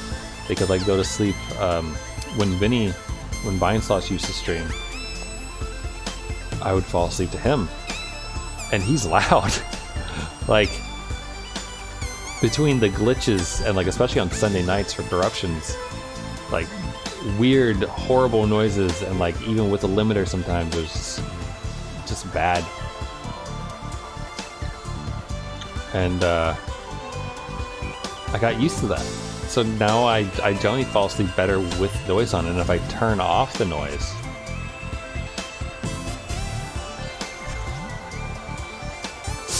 that was really close feeling. If I turn off the noise, then it feels weird. Posture check? Okay. I can't show you that I'm sitting up straight right now because Celeste. But I swear, doing good. Also, what's up, Doctor? Okay. Oh god. Oh. Oh. Okay. Gonna pause it so I don't accidentally screw this up. Where's the webcam? There it is. Hello. Posture. We're good. We're good on the posture check. Oh man, how's it going, Ty? Oh god, this level. Have you played this game? It's a game I would recommend. It's fantastic, but also, good god, is it stressful sometimes.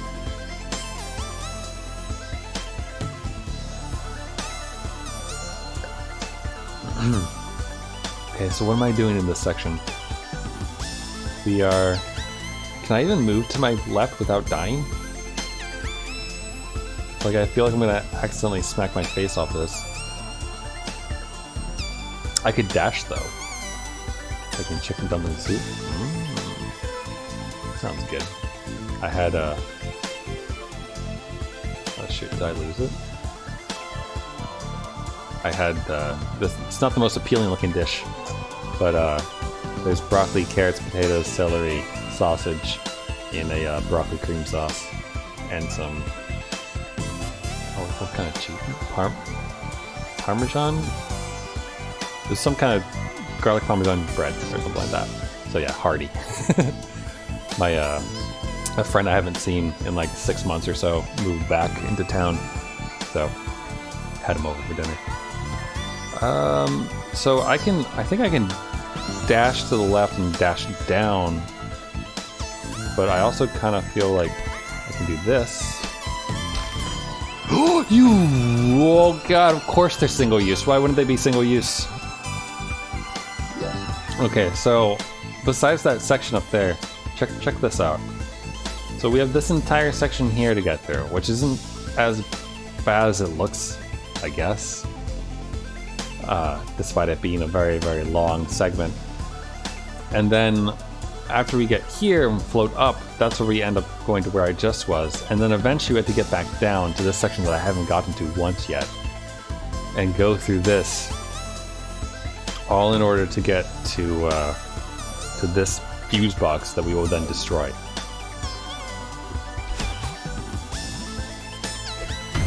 Now, you said that you haven't gotten around to getting this game yet, but this is chapter 9, so this is, from what I've seen, the hardest chapter. So like by far. So it's kind of using everything you've learned to this point, which is kind of ridiculous and crazy, but it's good.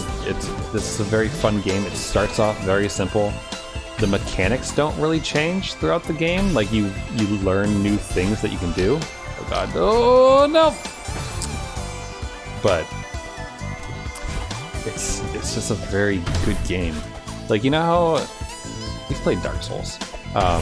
In Dark Souls, I almost hesitate to draw the comparison because so many people make comparisons to Dark Souls nowadays, but Dark Souls is a skill-based game, right? Like where if you're good at parrying or understand how to dodge and kill things or whatnot, then you can do it at soul level 1 or whatever, right? Like you can do it.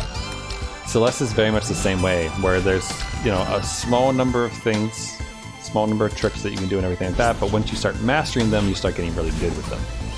Until you can actually do the things that it's trying to get you to do, despite how difficult they seem. Oh, I had a dash though. I'd show you one of the earlier levels, but I can't. Actually, I could, if I were to boot up my my friend's file that I had him play today. I could show you one of the earlier levels. At the same time, I don't necessarily want to break through. Don't want to break the concentration and the practice of doing this one over and over and over again. Because I'm getting decent at this first section. It's just the next bit.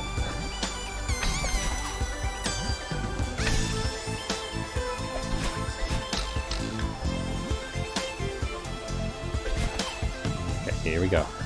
Time to go up.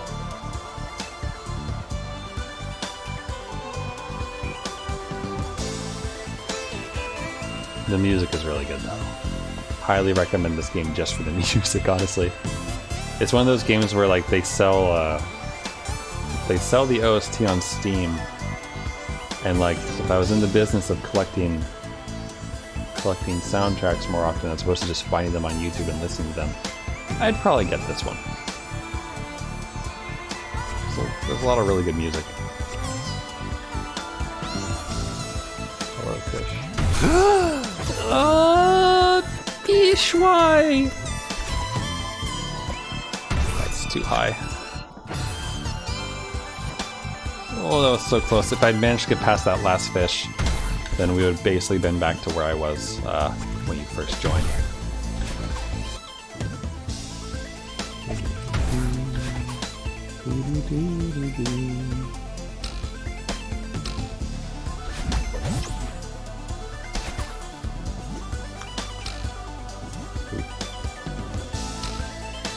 No!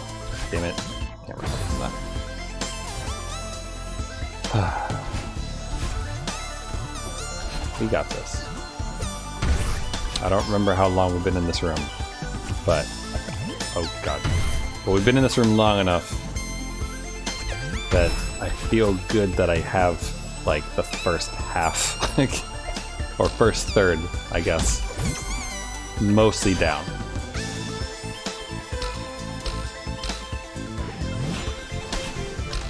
Like, at this point, it's really just the tricky sections that are getting me. That and the unknown ones, I suppose.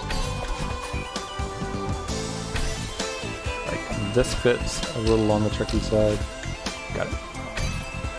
That's why that's there. Here we go. Alright. Now we just get through the fish.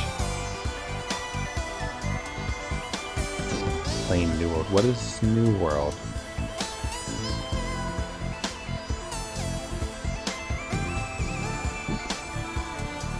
I'm seeing, I forget the name of the game that I've been seeing show up on people's Discord statuses a lot recently. Something with an alliance in it or something? Oh god, too close, too close, too close. It's a new MMO. Ah. I see. I'd say I'd check it out because I do like checking out new games, but I also don't have enough time in my life for that. I play a lot of Final Fantasy 14, and that kind of takes up all the MMO time for me. Yeet! Alright, here we go.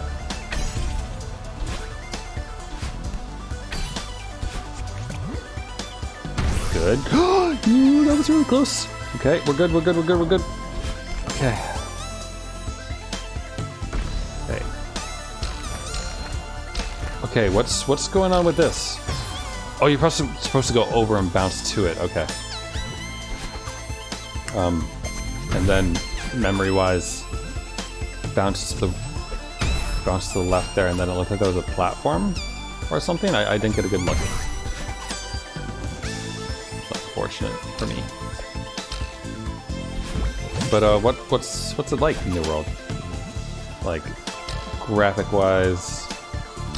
Is it fantasy setting, steampunk, something else, space? Is it Native Americans and cowboys and British? Can you imagine if someone, oh shoot. Imagine if someone made an MMO out of like the Civil War. Or like the Dutch East Trading Company or like those kind of things. I don't even know how you'd do that. Actually, you know what they'd call that? Assassin's Creed MMO. Ass Creed Online. They haven't done that yet, right? Like, Ubisoft isn't that desperate for money. I thought they pump out the Assassin's Creed games with enough frequency, and they don't mix up the formula enough that it's probably just a reskin of, like, other games.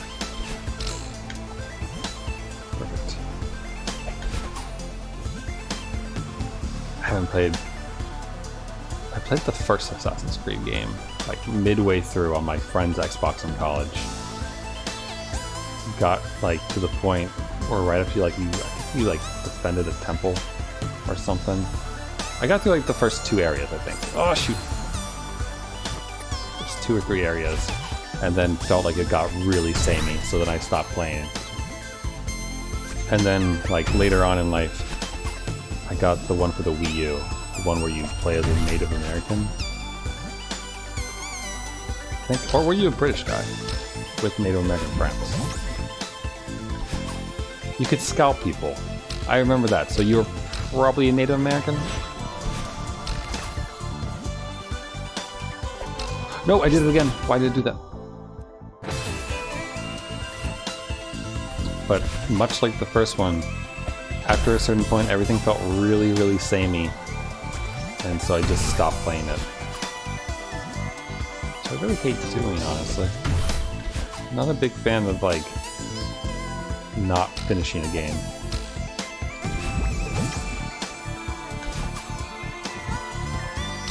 If at all possible. Some games are just so hard that you kind of... Or not even hard, but some games are just so unfair, I guess, that it doesn't even feel bad to give up. Dragon Card 3. Fantasy setting. Ship crashes on an island, but they can't technically die. Factions fight for control of the territories. If you are part of that faction, you'll get bonuses. Oh. Huh. So, trying to capture the magic of Eve, but different, sounds like? Whenever I hear about, like, player factions and, like, player-run economy type stuff in an MMO, I always think of Eve. Because I feel like...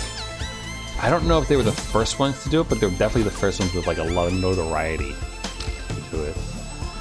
I guess, like, Diablo had, like, a market board or something, right?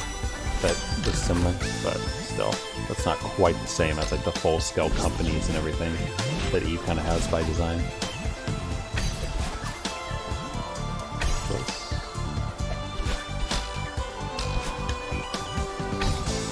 Skills are based on your weapon types. Each weapon has a skill tree.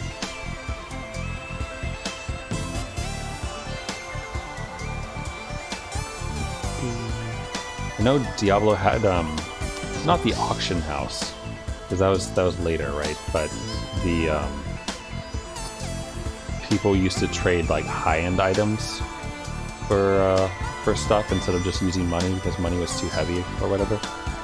Something like that. I never really played a lot of Diablo 2 online, so my my knowledge is just kind of like passing stuff that I learned from other people. There we go.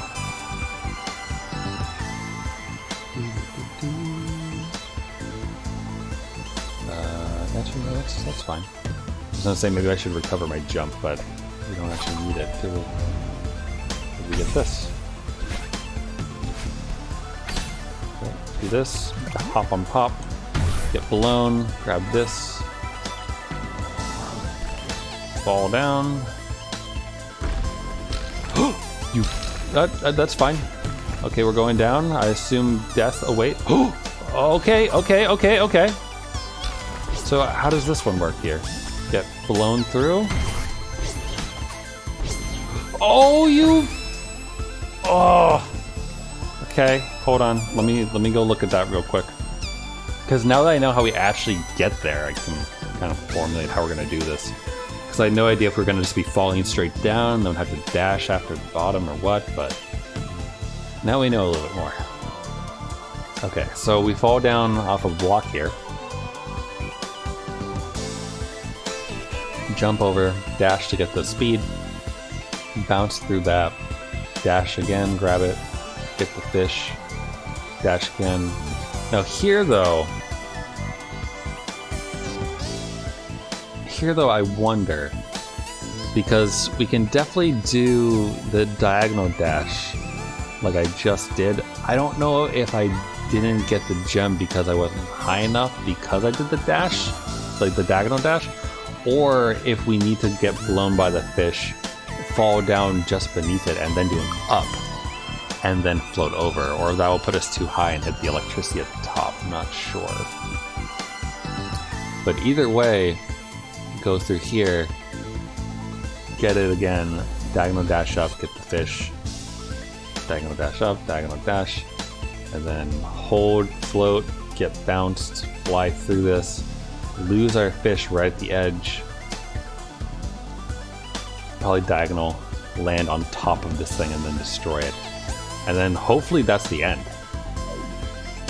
Like of the chapter, honestly. Why did I just do that? That wasn't what we were supposed to do there. But it worked. Phrasing. Are we still doing phrasing? Has the world not moved past phrasing? I know that Archer is getting new episodes actually, so I guess probably not, right? Of which I think I'm up to date. I'm either up to date or behind by one. I'm trying to remember what happened in the last episode of Archer that I watched. Actually, I think I need to watch the newest episode because Other Barry is back. We still need to rewatch the last 2 seasons. Was Barry back in the stuff that you watched last? I forget when he came back, so I don't want to spoil things for you. I mean, I suppose it's like semi-spoiler that Barry's back, but at the same time he's kind of a reoccurring character, so I don't really feel like it's that much of a spoiler. But post-coma time with Archer. Post-coma Barry is the question of have you seen it?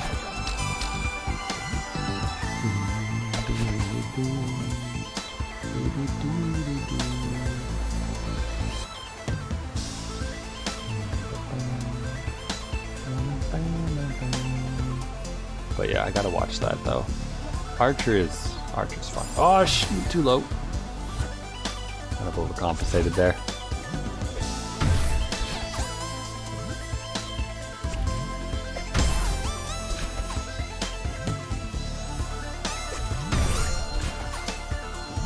Again, I'm really glad the music stays playing the entire time and doesn't restart whenever you die, because that would be so awful. Burp.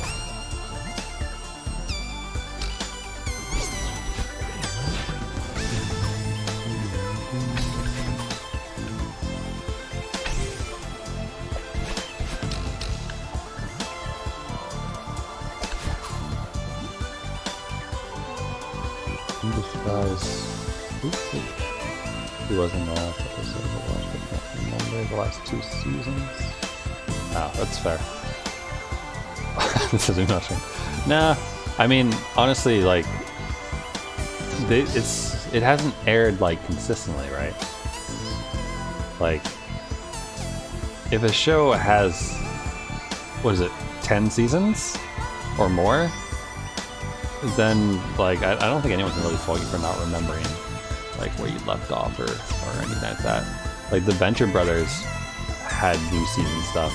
I'm pretty sure I'm not up to date on that at all. Even though I really did enjoy the Venture Brothers, like watching, I think I watched like at least 5 seasons of it or something at some point.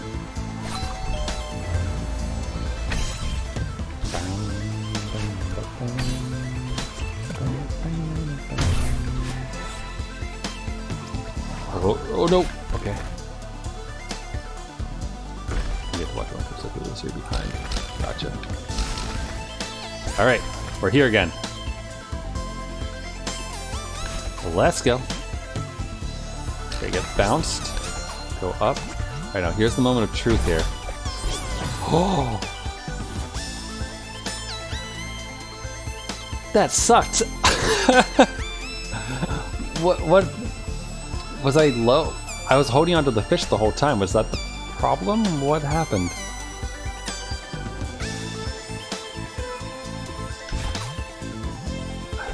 I almost want to like use Twitch's clip feature. Like, clip that real quick just to go look at it, but it's fine. Because we're gonna get back there anyway, right? We're good enough to do that. Also, I have Hulu, which means that I can give you all the suggestions of the random crap that I've watched on Hulu. If you want some random crap to watch on Hulu, if you're looking for some quality entertainment to have on a monitor while you farm or grind or do things. Oh shoot. Highly recommend if you're into the bullshit factor of things. You know, you enjoy watching the silly nonsense. Highly recommend William Shatner and his Unexplained series. It's basically Ancient Aliens, but with a broader topic and William Shatner. Which is fun, because he's 90 years old and looks 40. Oh, God. Which is the real Unexplained. I've said that before, but it's true. And at least it's my own joke. Unlike the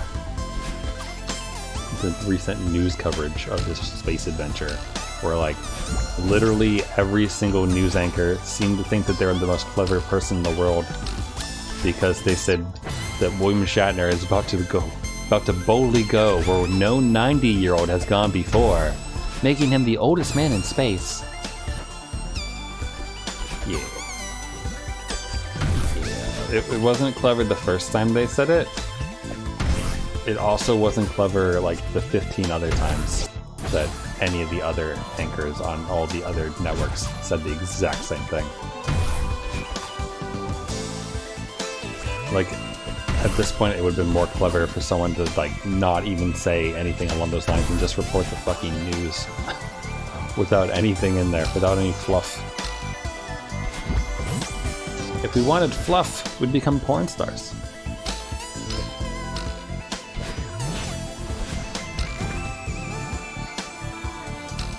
Or peanut butter sandwiches. Though I was never really into peanut butter and fluff, all of those too low. I grabbed onto the jellyfish too late.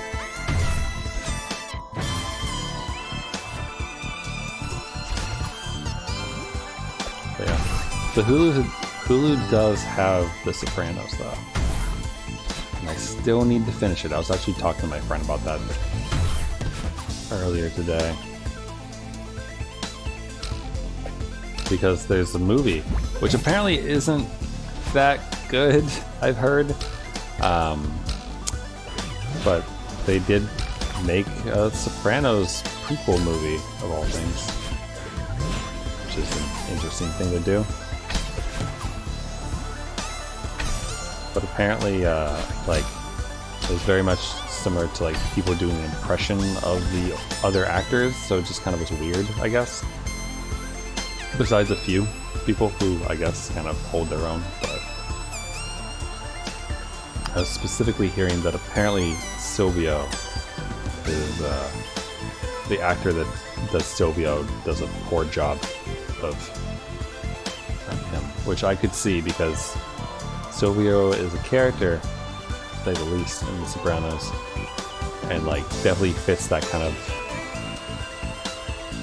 romanticized mobster character to some extent, in a way that I could see like someone hamming it up more than necessary to attempt to play the role.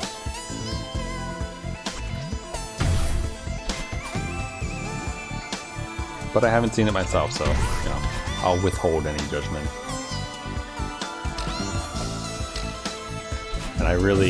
And I'm not going to watch that, even though it is apparently its own, like, you know, it's its own story, takes place beforehand, has the same characters and everything, but I think that I'd rather finish The Sopranos first, because I imagine any discussion about that movie online is probably going to include spoilers from the show.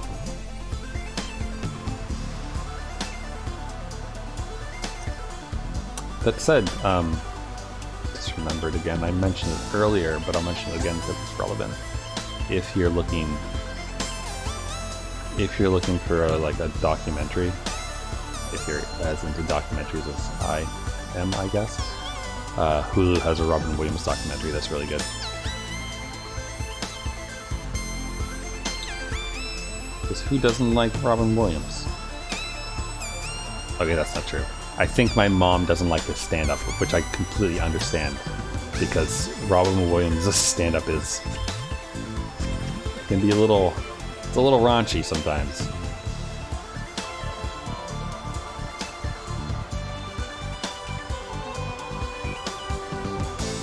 Alright, here we go.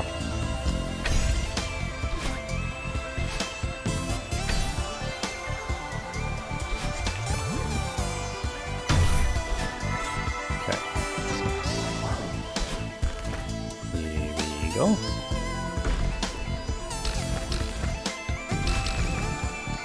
Perfect. Okay. Let's try to do this fish bit again. Alright, jelly. Oh god, it's tough. Yep, okay. Oh no! Oh! I see what you have to do there. So it is an up. It is an up dash into the fish, float up. But the reason that didn't work for me just now is because when I lost the fish, it was falling through. I didn't hold to the right, so I didn't have momentum to go replenish my jump. So if I can get back to that point, which I can, then I just need to do that, and we should be fine. And we should get at least the next section of that. Ow. That was weird. Came in really low, but still somehow managed to bounce too high. Physics. How does it work?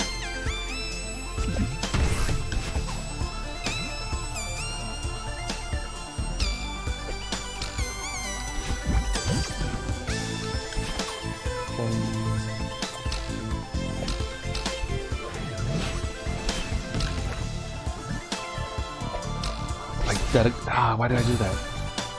I don't know why I do that. I know it's wrong.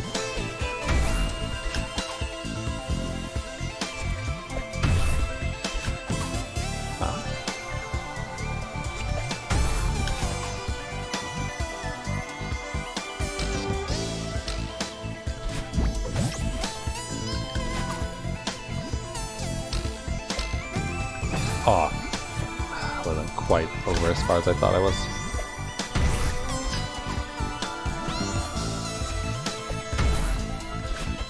Now, I don't know if you said, is that New World MMO, is it a crafting one?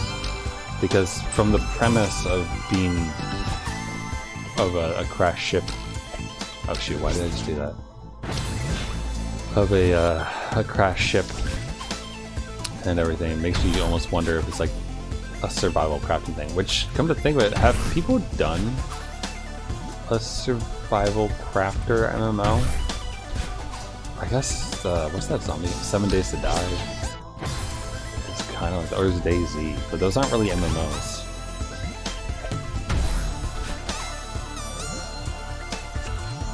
I know there's Craftopia, or I think that's its name, which is a game that isn't really out, but that has a like small legion of people who are very excited for it, even though it's definitely feels more like a promise that would never deliver than it does anything else. Promise to deliver, just like me getting back to that other point anytime soon.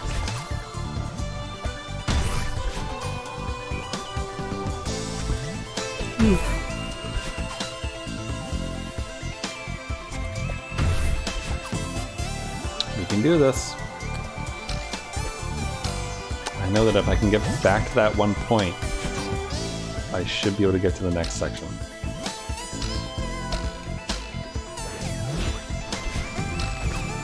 Just a matter of getting by the hard bits and fighting my urges to throw fish right there.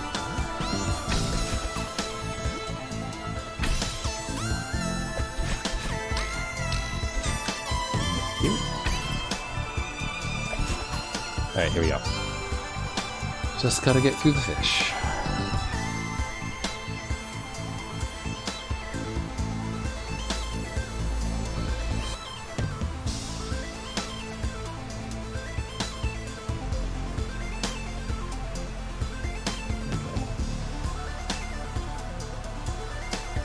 A little fast there, a little fast. Okay, here we go. Just get past the blowfish. Don't get knocked out of the right place to be.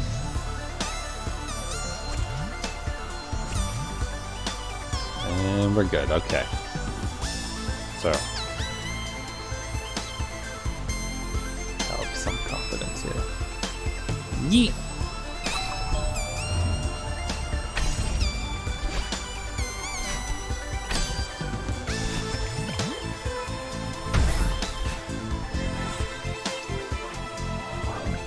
Perfect. We had like some extra room there too. Alright, here we go. And next. Okay, time to get blown. And then up. Don't lose our momentum. Don't lose the momentum. I hit the electricity! Oh! No! Oh, that's like trying to jump through a doorway and slamming your head off it.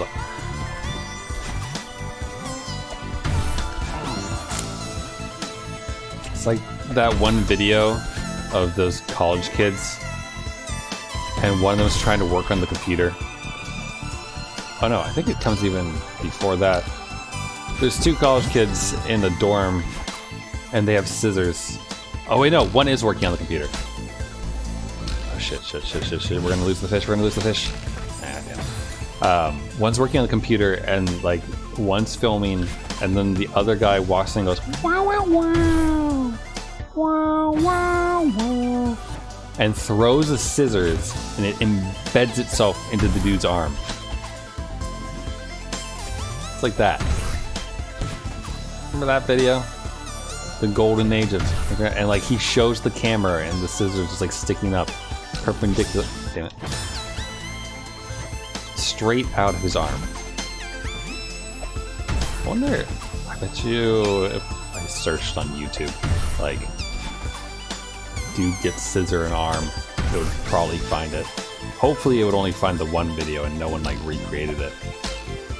That is the kind of video that should probably only exist once, but I can, there's enough people in the earth to recreate that probably once on purpose.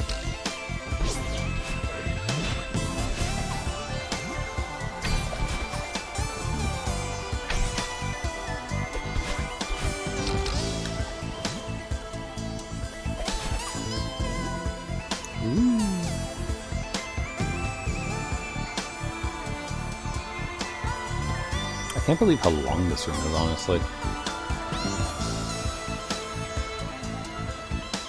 Again, definitely thinking that this is like the final room, or like the final room before a final boss or something. Because if it's not, then like my mind will be completely blown. Just like these fish.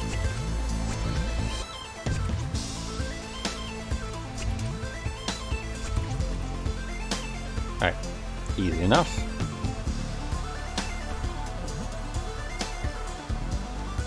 Alright, fish boy.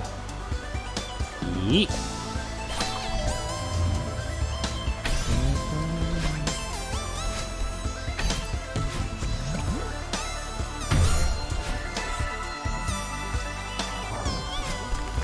Close.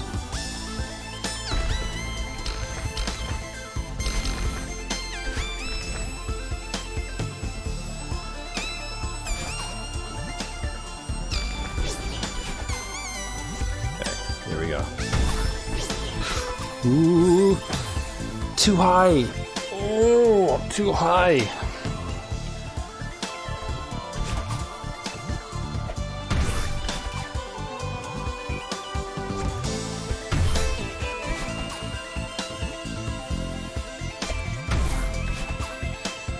Last week I looked on the Steam forums to see how long it took people to beat this chapter because I was curious. And it kind of ranged from anywhere between like 4 hours to like 3 days, depending on the person, it seems. I think I'm somewhere in the middle.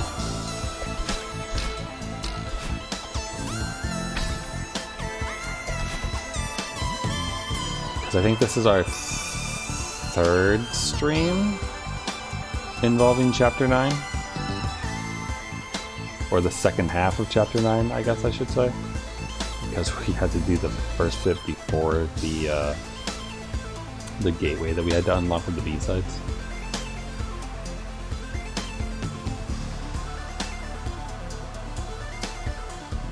So we have probably at least 6 hours, if not more, put into just this one chapter of the game. That's too close, we're gonna get fished. Oh, that's too far to the right.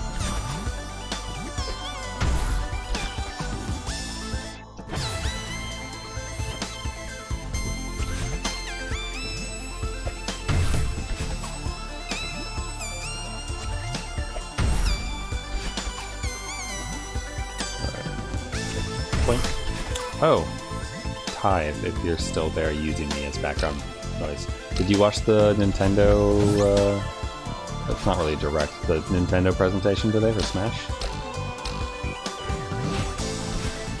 Did you see the new character?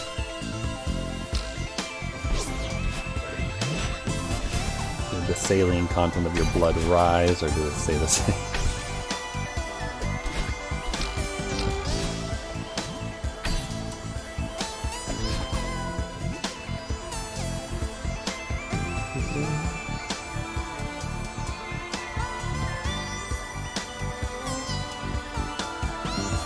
Shoot. Ah. Loading momentum.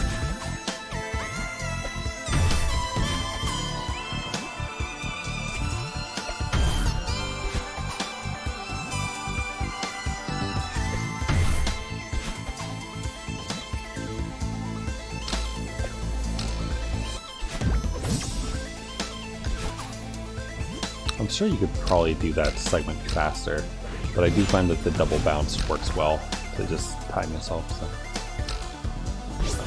not gonna mess with the winning formula here. Or at least try not to mess with it. Not too low. That's good.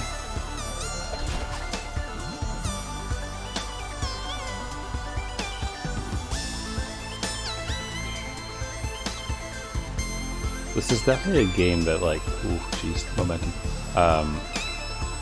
That almost like begs people to become speedrunners of it, I feel. Just because like the amount of muscle memory you get from doing things and having to do it over and over again. Like this level is definitely an extreme example of that, I think, because it's so long. But the comb level in this chapter also had a similar thing. So. And it's fairly infamous. Like I said, I was looking at those Steam boards, and like people mentioned that room as being like one of the main time sinks. So I feel good that we managed to get it like within the one stream. Even if that stream did take a little while, we still managed to do it in like an hour and some change, I think. If I remember right, I could be remembering wrong, of course. Too low. God. Okay, how do I get a more consistent fish right there? That's the real question.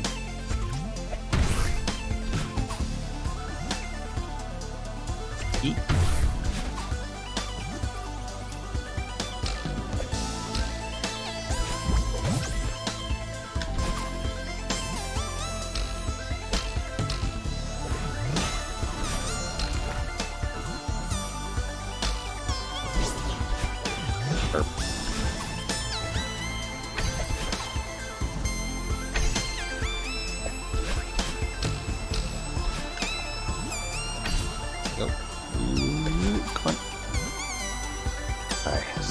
Past the blowfish, and then we can contemplate our life again about that other one. So avoid the float.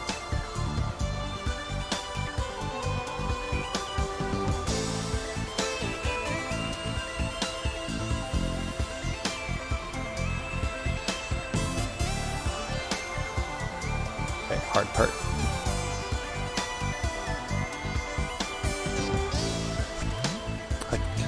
I can't really tell, but There we go. Perfect. But I wonder if you can be above those hoops without getting blown. Yeet. Here we go.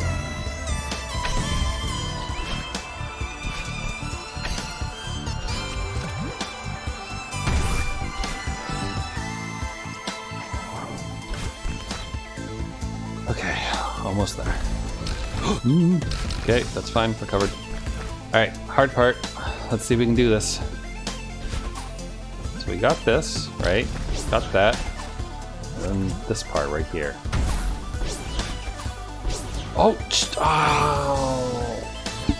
That would have worked.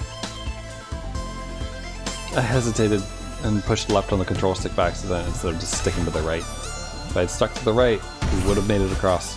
So in that case, you don't need to do what I was saying before, where I was trying to fall underneath and then get blown upwards so that we get additional height. It did work that one time, but it appears to not necessarily be, well, necessary. So that's good, because it means we can probably be more consistent about it when we do it this time, assuming that I get past the blowfish in the tunnel.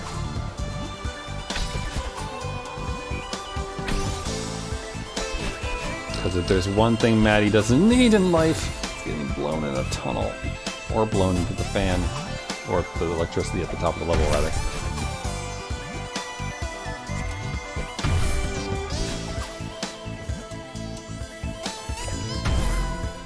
That was... yeah, no. You... Whee! Just for fun. You know, we haven't wave dashed in a while. I'm gonna get out of practice.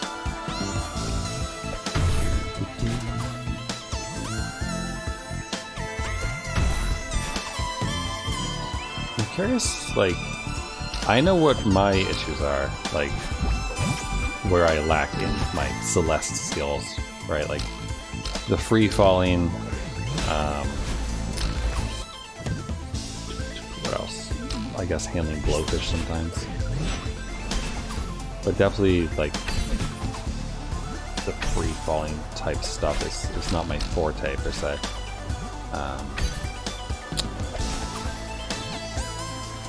But I wonder, like, is there someone out there that, like, this level was really easy for them? You know? Like, this section right here is really tricky for me, because I feel like controlling yourself and not accidentally floating into a wall is really hard. Or, like, trying, like, getting overzealous with it and, like, slamming your stick to the right. And then getting too much momentum and running your face into a bunch of electricity. That's an easy thing to do, but oh shit! Okay. We're good. Home stretch. All right. Can I get back to that bin?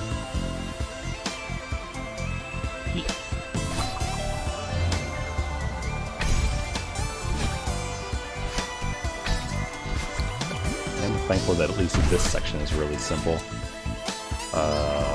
Good.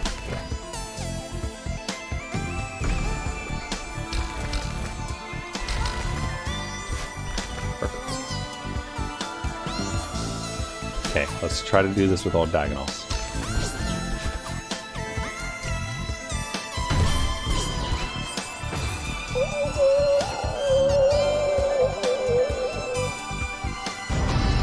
Hey.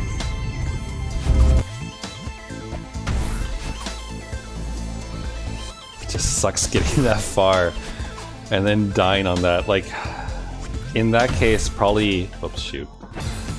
Probably an up dash would have worked better, because we were kind of directly beneath it.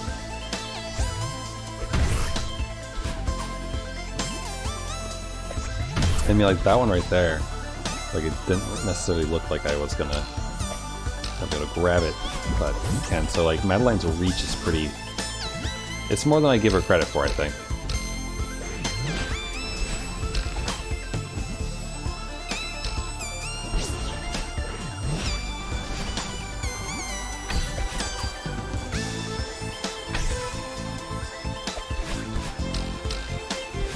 Nope. Ah. too much momentum.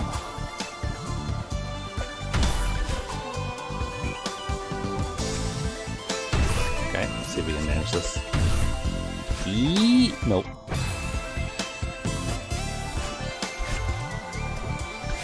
We got this though. We were having a good streak there, getting back over to I don't know what to call it, the third section, I guess.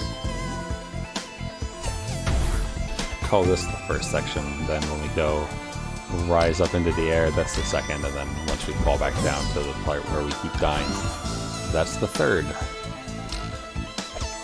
It's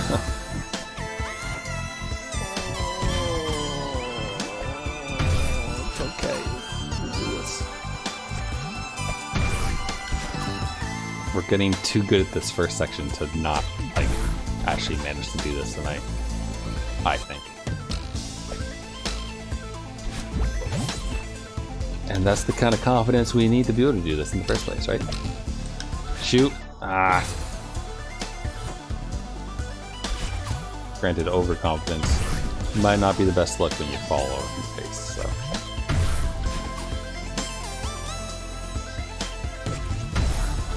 All we gotta do is trust a little old memory. A little old muscle memory, and we'll be okay.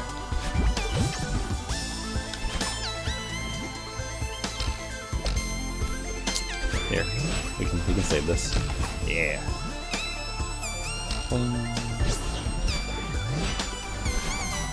And I resisted the urge right there to throw the thing, like I've done in the past for no particularly good reason. Okay, here we go.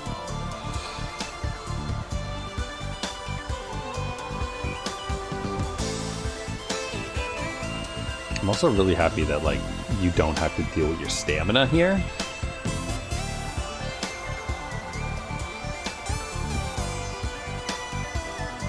Whee! Also, not to jinx. Fuck! God! Why did I say anything?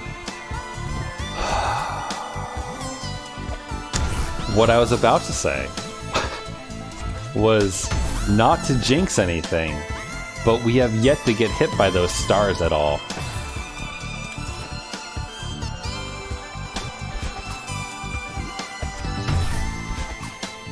You know,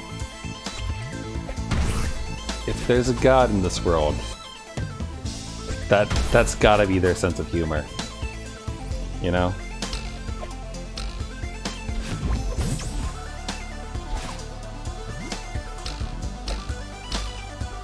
That was perfect. No, but the... I should just not talk.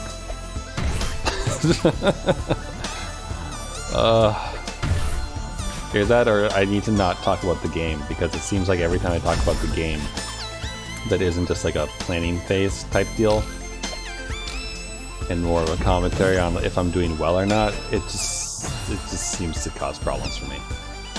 So instead of that, what's new? Because that was not what I wanted. I mean, besides Metroid Dread, there's not a lot of new stuff on my radar, I guess. I haven't looked at the Steam's like store page in a while to see if there's any suggestions. Besides finding a rather amusing review on HGame, but besides that, I haven't really like looked around for anything because I'm so focused on getting through Celeste and Yakuza Kiwami 2.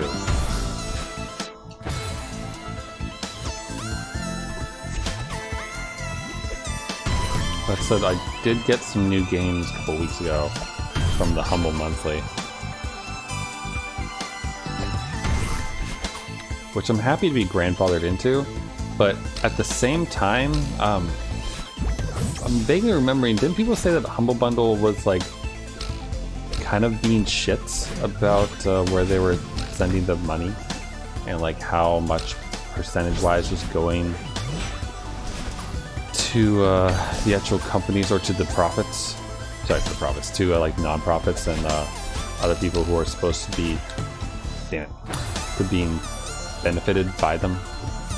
I feel like there was a bit of a hubbub like earlier in the year about that, but I didn't pay enough attention to it to know like anything besides just vague passing knowledge that something existed.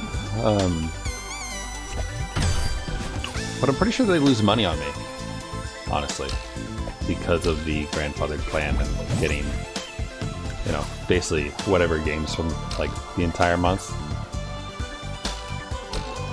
as opposed to like whatever small amount of games that they offer to people for whatever kind of subscription they do nowadays that isn't that one that I have. Why did I go back? Why did I do that? Well, like I said before, originally I didn't think I was going to get any of them, and then I ended up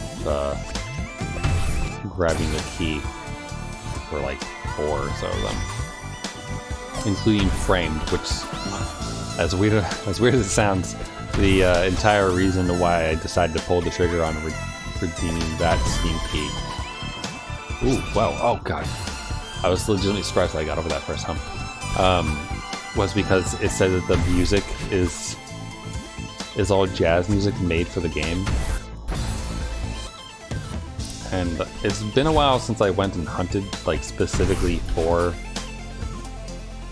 like good jazz music. Why do I keep turning around and throwing?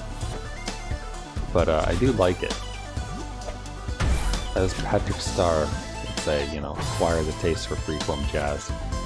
I don't know if I have a taste for freeform jazz, but I do have a taste for like good, interesting jazz to listen to.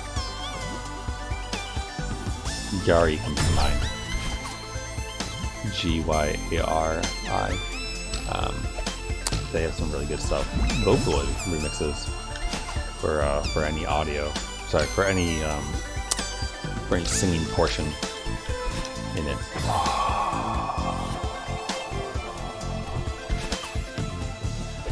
But that's actually my when I took a like 3 or 4 hour trip to travel across states before, that was actually my travel music, because you know nothing goes better than going 70 miles an hour on a naked bike along the highway than a whole bunch of jazz in your ears. I mean, I guess techno goes pretty well with it too, but I alternate, so it's fine.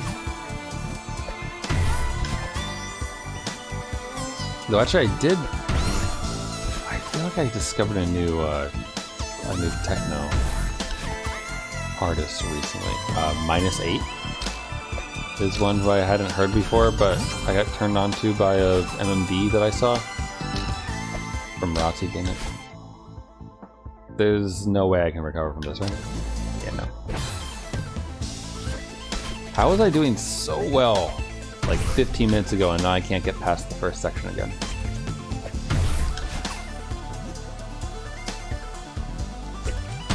I need like the law of Celeste, or like law of streamer skill, inversely proportional to the amount of time that one spends talking about the actual mechanics of the game and how they work, is how good you are to them. So who knows? That needed to be a diagonal up, not a straight over.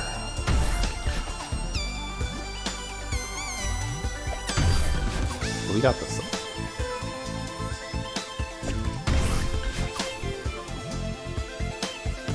And one of these days we'll stop listening to these pleasant violins and listen to whatever the next track is.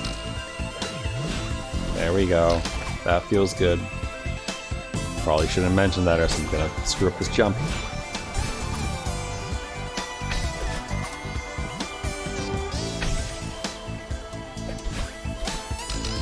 Perfect.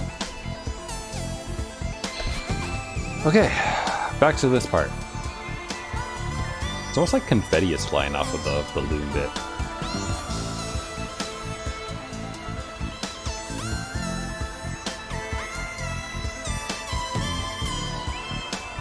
That's a little close. Okay, this time will be different. There we go.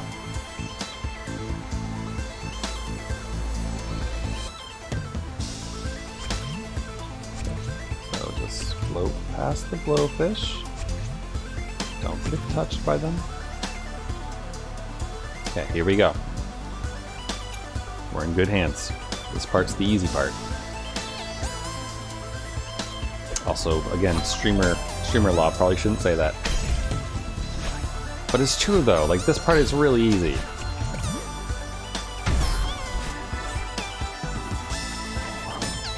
Like with the exception of the one time we got to that bit and died there, I don't think I've screwed that part up yet. So, as long as I can get there, we'll be okay. I wonder if I should take this. Okay. Okay, go! Oh, I hesitated. You could see it probably, but there's no hesitation there.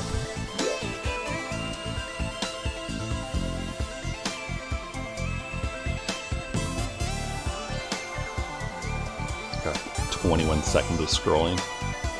Absurd. Okay, so here. So I guess if you didn't hit that dash nicely, right, then you'd have to squeeze yourself over to the right hand side to get momentum to go boing boing boing and then fling yourself. But you had to do it with the jelly, so because otherwise you'd be too low. Alright, so in through there, get the fish. It's this bit that sucks so much, honestly. So, get that. It's really just like fall, diagonal dash, grab fish. You get pushed through. Fall, get diagonal dash. Push through.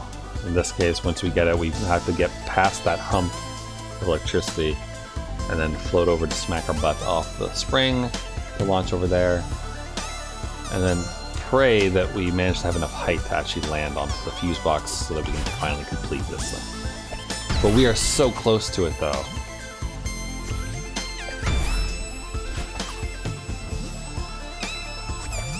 I really want to do it tonight.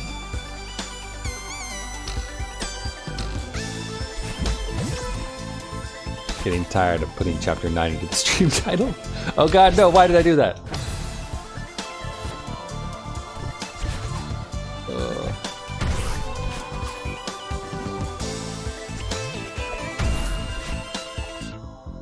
You know what? Sure, let's try it. Go. Yep. All right. Never give up. Never surrender. Oh, that's what I watched. I didn't watch. What was the name of that movie? Oh, come on. It's not Mom and Dad Save the Earth. It's Galaxy Quest. That's the name of that movie. I didn't watch Galaxy Quest, but I did watch a movie with Alan Rickman in it over the weekend. Rewatched Hitchhiker's Guide to the Galaxy, where he's Marvin. But I haven't seen that movie in forever, and it's still just as good as it was the first time I saw it. Holds up. Though I do admit it's weird to see Zooey Deschanel. I think, although that is her, right? There's Zooey Deschanel, and there's someone else who looks similar to her, who I forget. But God, there's two actresses who look just like that, Zooey Deschanel and someone else. But I haven't really seen them in like a lot of movies anymore. Like I feel like during that time, like when 500 Days of Summer was coming out, like Joseph Gordon-Levitt was really popular. That she had a lot of work. Always kind of playing the same character. It felt like always the quirky love interest. Always the quirky love interest. Like 500 Days of Summer, she's Summer. And lo and behold, she's the quirky love interest who's like kind of coy, kind of silly, gets along with you, but you know, stuff. Same thing in Hitchhiker's Guide to the Galaxy. Like, you know, first time she meets Arthur. Damn it. She meets Arthur and it's like, oh, we should go on an adventure, and wants to go to Madagascar. Off, like, you know, out of the blue. And I'm sure there are people who are like that in the world. You know, insane. But I feel like a lot of her characters are like that. I can't think of any, really, besides those two movies I just named, but I'm fairly certain that was the case. I just wish I could remember the name of the other actress. Because they looked so similar. Oops, that's too low? No, it's not actually. I mean, like, I guess like Zooey Deschanel and Katy Perry looked kind of similar at the time, though who knows, that's probably not true anymore. It's been a while since I last looked at what Katy Perry looked like, but I think she did she go short hair? I really suck at keeping up with any kind of like celebrity gossip or news, because I don't really care, honestly, because I don't see the point in caring about a celebrity that will never know you and that you'll never like share anything with, besides maybe an autograph at most. Like, this doesn't really, I don't really understand like obsessive behavior about that. Now parasocial shit, yeah, I understand parasocial obsessions a good deal more, but that's because there is some connection there, as opposed to just like insane celebrity stalker, even if they do share certain similarities. Am I too far over? No, we're good.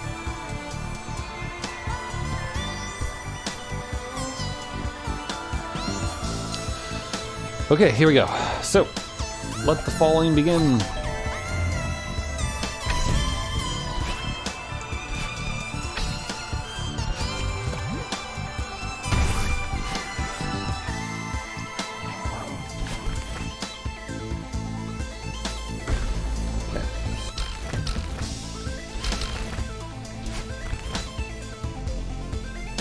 Maybe I should stand there. Get a little bit more height that way. Also kind of wonder... Yes! Yes! Let me through! Ah, yes. Okay, bird. You ready? Take me. I swear to God, you make me do something and like do this whole shit again, I'll be so mad.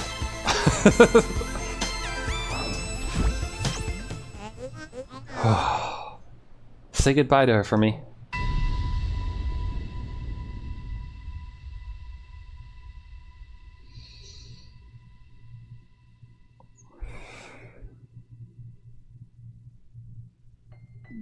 Should I have my hand on the controller? Do I need to jump? No. Okay, I think we're good.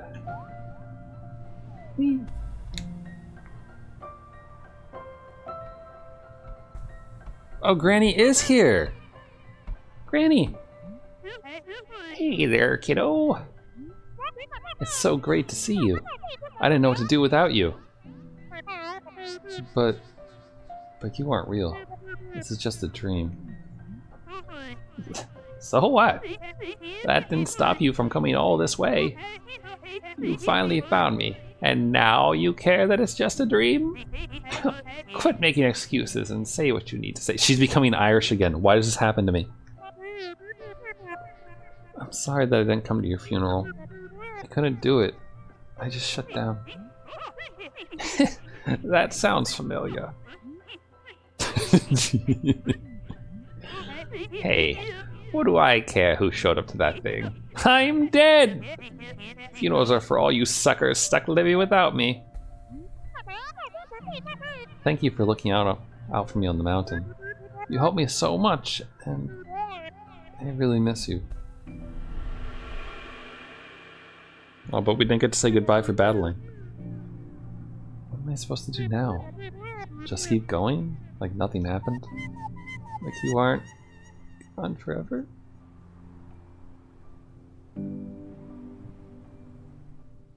Achievement unlocked, farewell. Aww.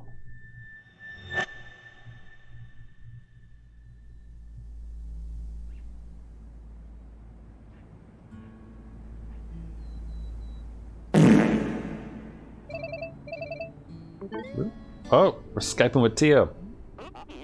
There she is. Long time no see, Strawberry. Hey, Tio. Oh, he has a cat. Been forever. You went off the grid. What happened to you? Yeah. Sorry for not responding to your messages. Or answering your calls. Or replying to your emails. Kinda had a breakdown when Granny died. And I felt weird messaging you.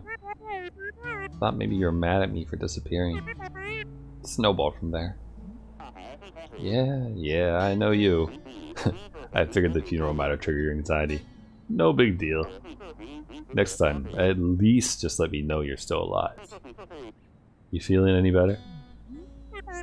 Yeah. Finally starting to come to terms with it.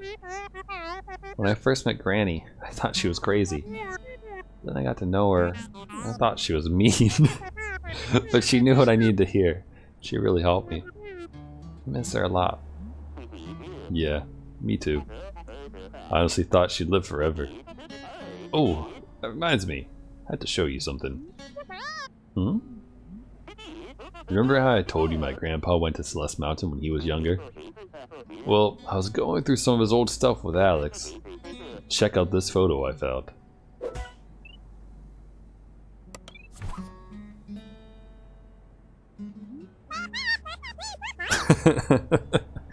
Is that Granny? With your grandpa? Damn, that's amazing. Looks like they were friends.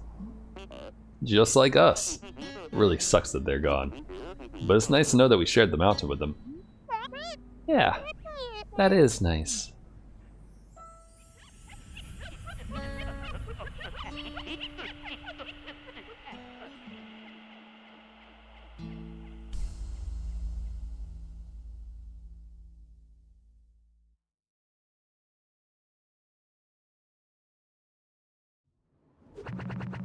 Okay, death total count for chapter 9.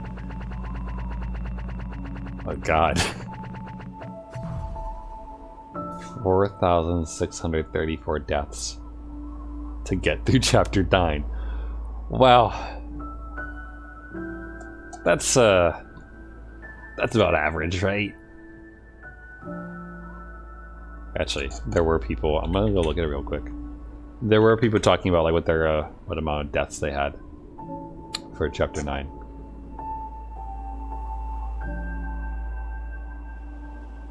Chapter 9, stuck on chapter 9. Chapter 9 is not fun. Chapter 9 difficulty question mark.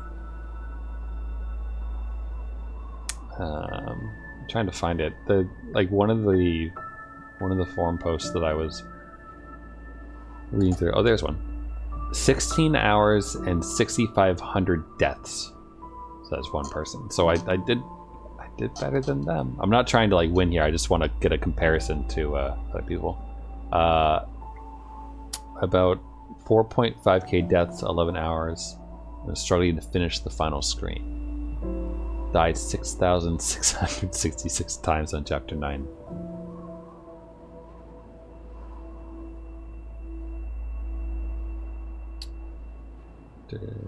Okay. Alright. Let me stop looking at the Steam forums for a second here.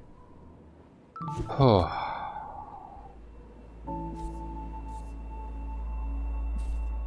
Cool. So, that's chapter 9.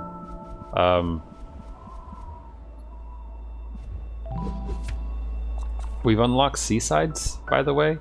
I do want to do these. I don't want to do these tonight. For obvious reasons, I feel. You know, specifically that we just spent 2 hours and 50 minutes on... Wait, what is this? What's going on here? I don't know what this is. Hold on.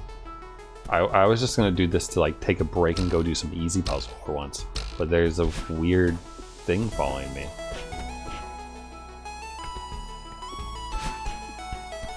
Is this like a don't die thing?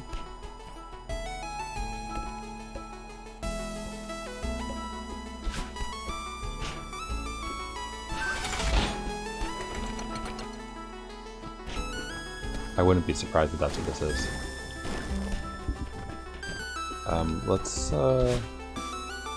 Let's see where this leads us.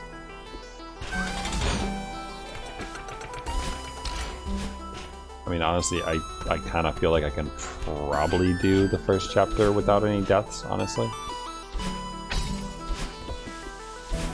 Just because it's so much easier than, well, than everything that we've done to this point.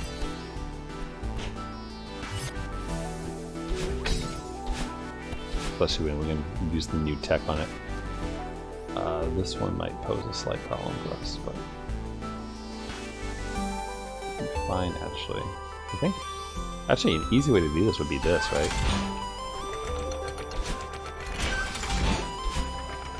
Yeah, sure. This one? It's been a while.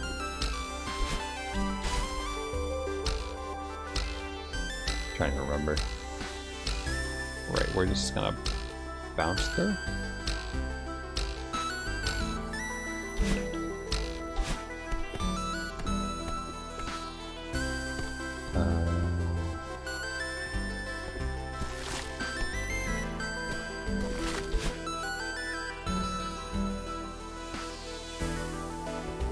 It's fun because I literally just watched one of my friends like do this stuff for the first time.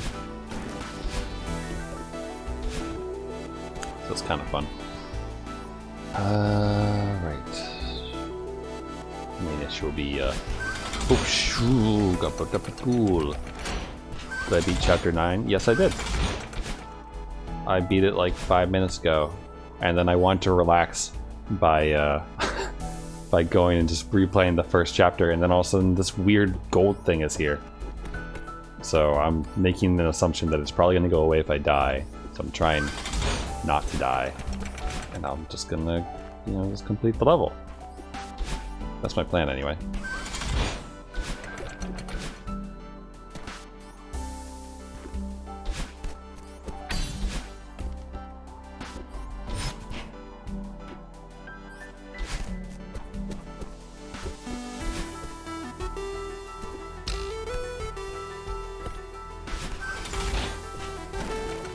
Is that what this is? I mean, it is a golden berry, obviously, I guess, but is that how you collect it? By not dying, or is there like some other trick?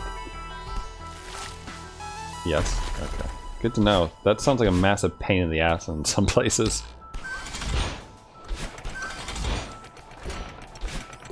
It advised me not to die. Well, good advice. And advice that I can do for you.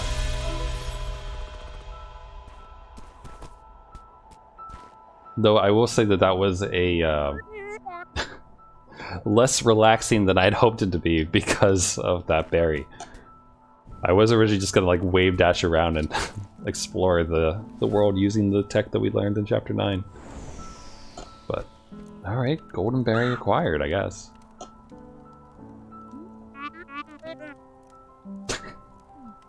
Oh, it's okay, Celeste. Or Madeline, rather. Your name's not Mountain.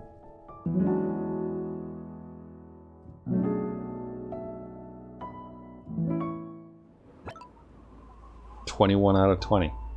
Huh. I'll beat this chapter without dashing. Is that... You can't. You can if you want 20. Really? Hold on. But okay, hold on. But there's a berry that I don't understand. Oh wait, whoops. Wait, do I have to restart entirely? Hold on. But okay, so there's this one room that I don't know if I believe you that you can do this without dashing, like including wave dashing.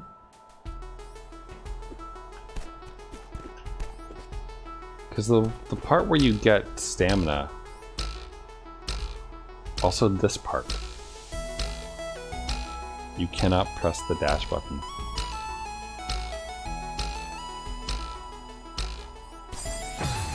But you can die, I assume.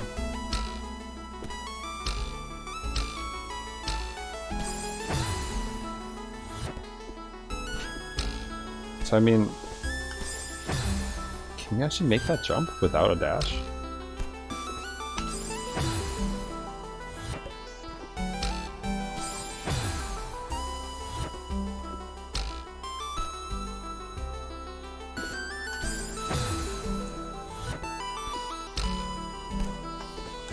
Like you'd have to...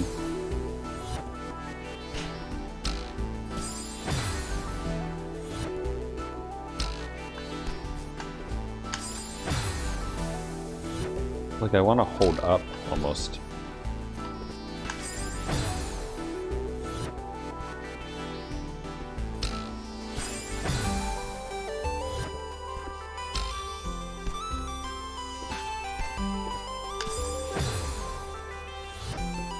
It's called a 5 jump. Yeah, I don't know that. Is that something you learn in a different part of the game? Okay, I'm okay though, I think. Are the golden berries, God, is there one per level?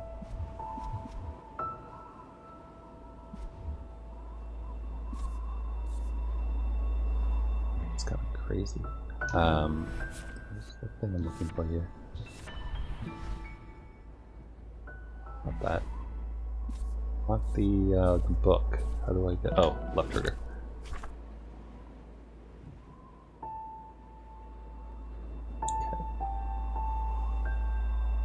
Every chapter and side has a golden berry.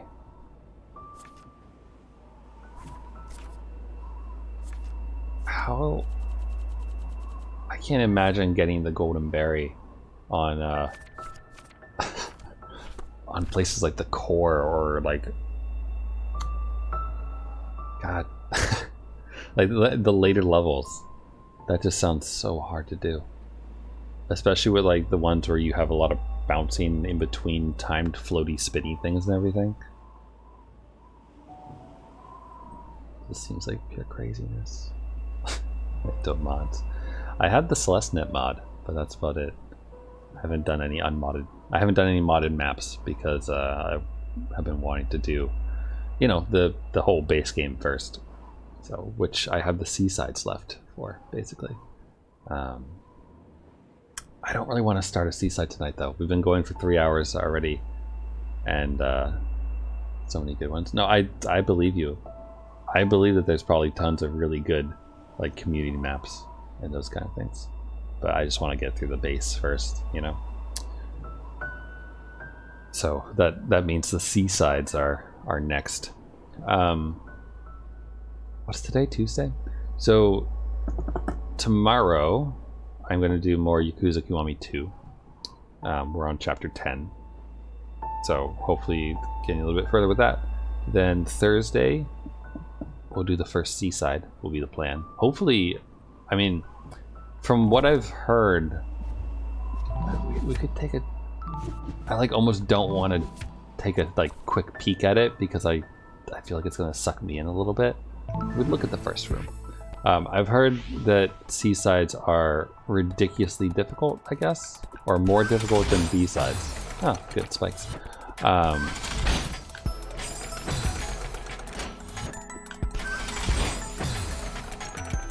see momentum here as a mechanic, but also not because it's just... Okay, that's not actually that bad to get past the first thing. It's just a matter of timing your dash. And then same thing again. Yeah, that's not bad. I mean, not exactly easy to do. Also, the music, it sounds like there's an AOL like instant messenger noise. Oop, almost. Yeah, look at that. I see the end of the level already. Ooh, that one's harder to get though, but it's not that bad. I say, dying 3 more times in a row. 4 more times in a row. 5 more times. I'm going too soon. There. That was slightly too late. But yeah, these will be fun.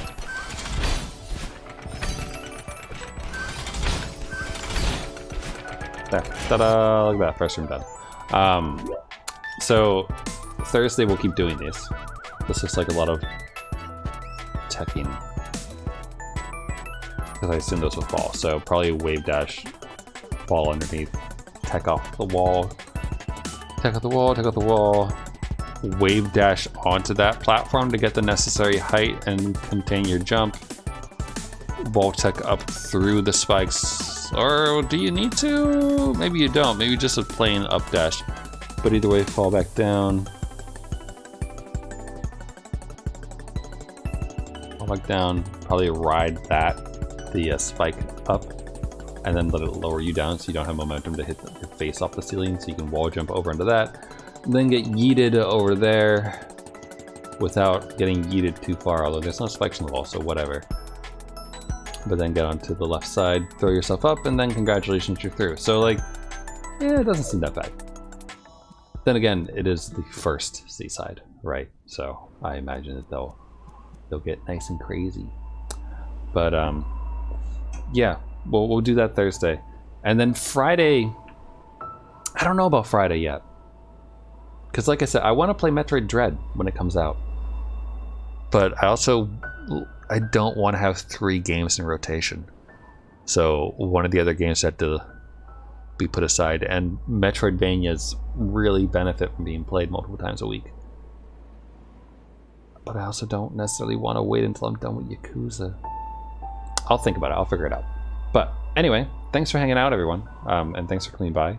Even if you missed the grand finale of seeing the very, very end of Chapter 9, all the same. Right, there's always VODs. But hope you all have a good rest of your day, rest of your night, whatever time it is, wherever you are. And I will catch you all another time. So bye for now, and remember, off the coast of California right Senator now. Collins, other environment. No, it's been towed beyond the environment. It's Yeah, not in the environment. No, but from one environment to another environment. No, it's beyond the environment. It's not in an environment. It has been towed beyond the environment. Well, what's out there? Nothing's out Well, there there. must be something There out is nothing out there. All there is sea and birds and fish. And 20,000 tons of crude oil. what else? And a fire. And anything else? And the part of the ship that the front fell off. But there's nothing else out there. Senator Collins, thanks for It's a joining us. complete void.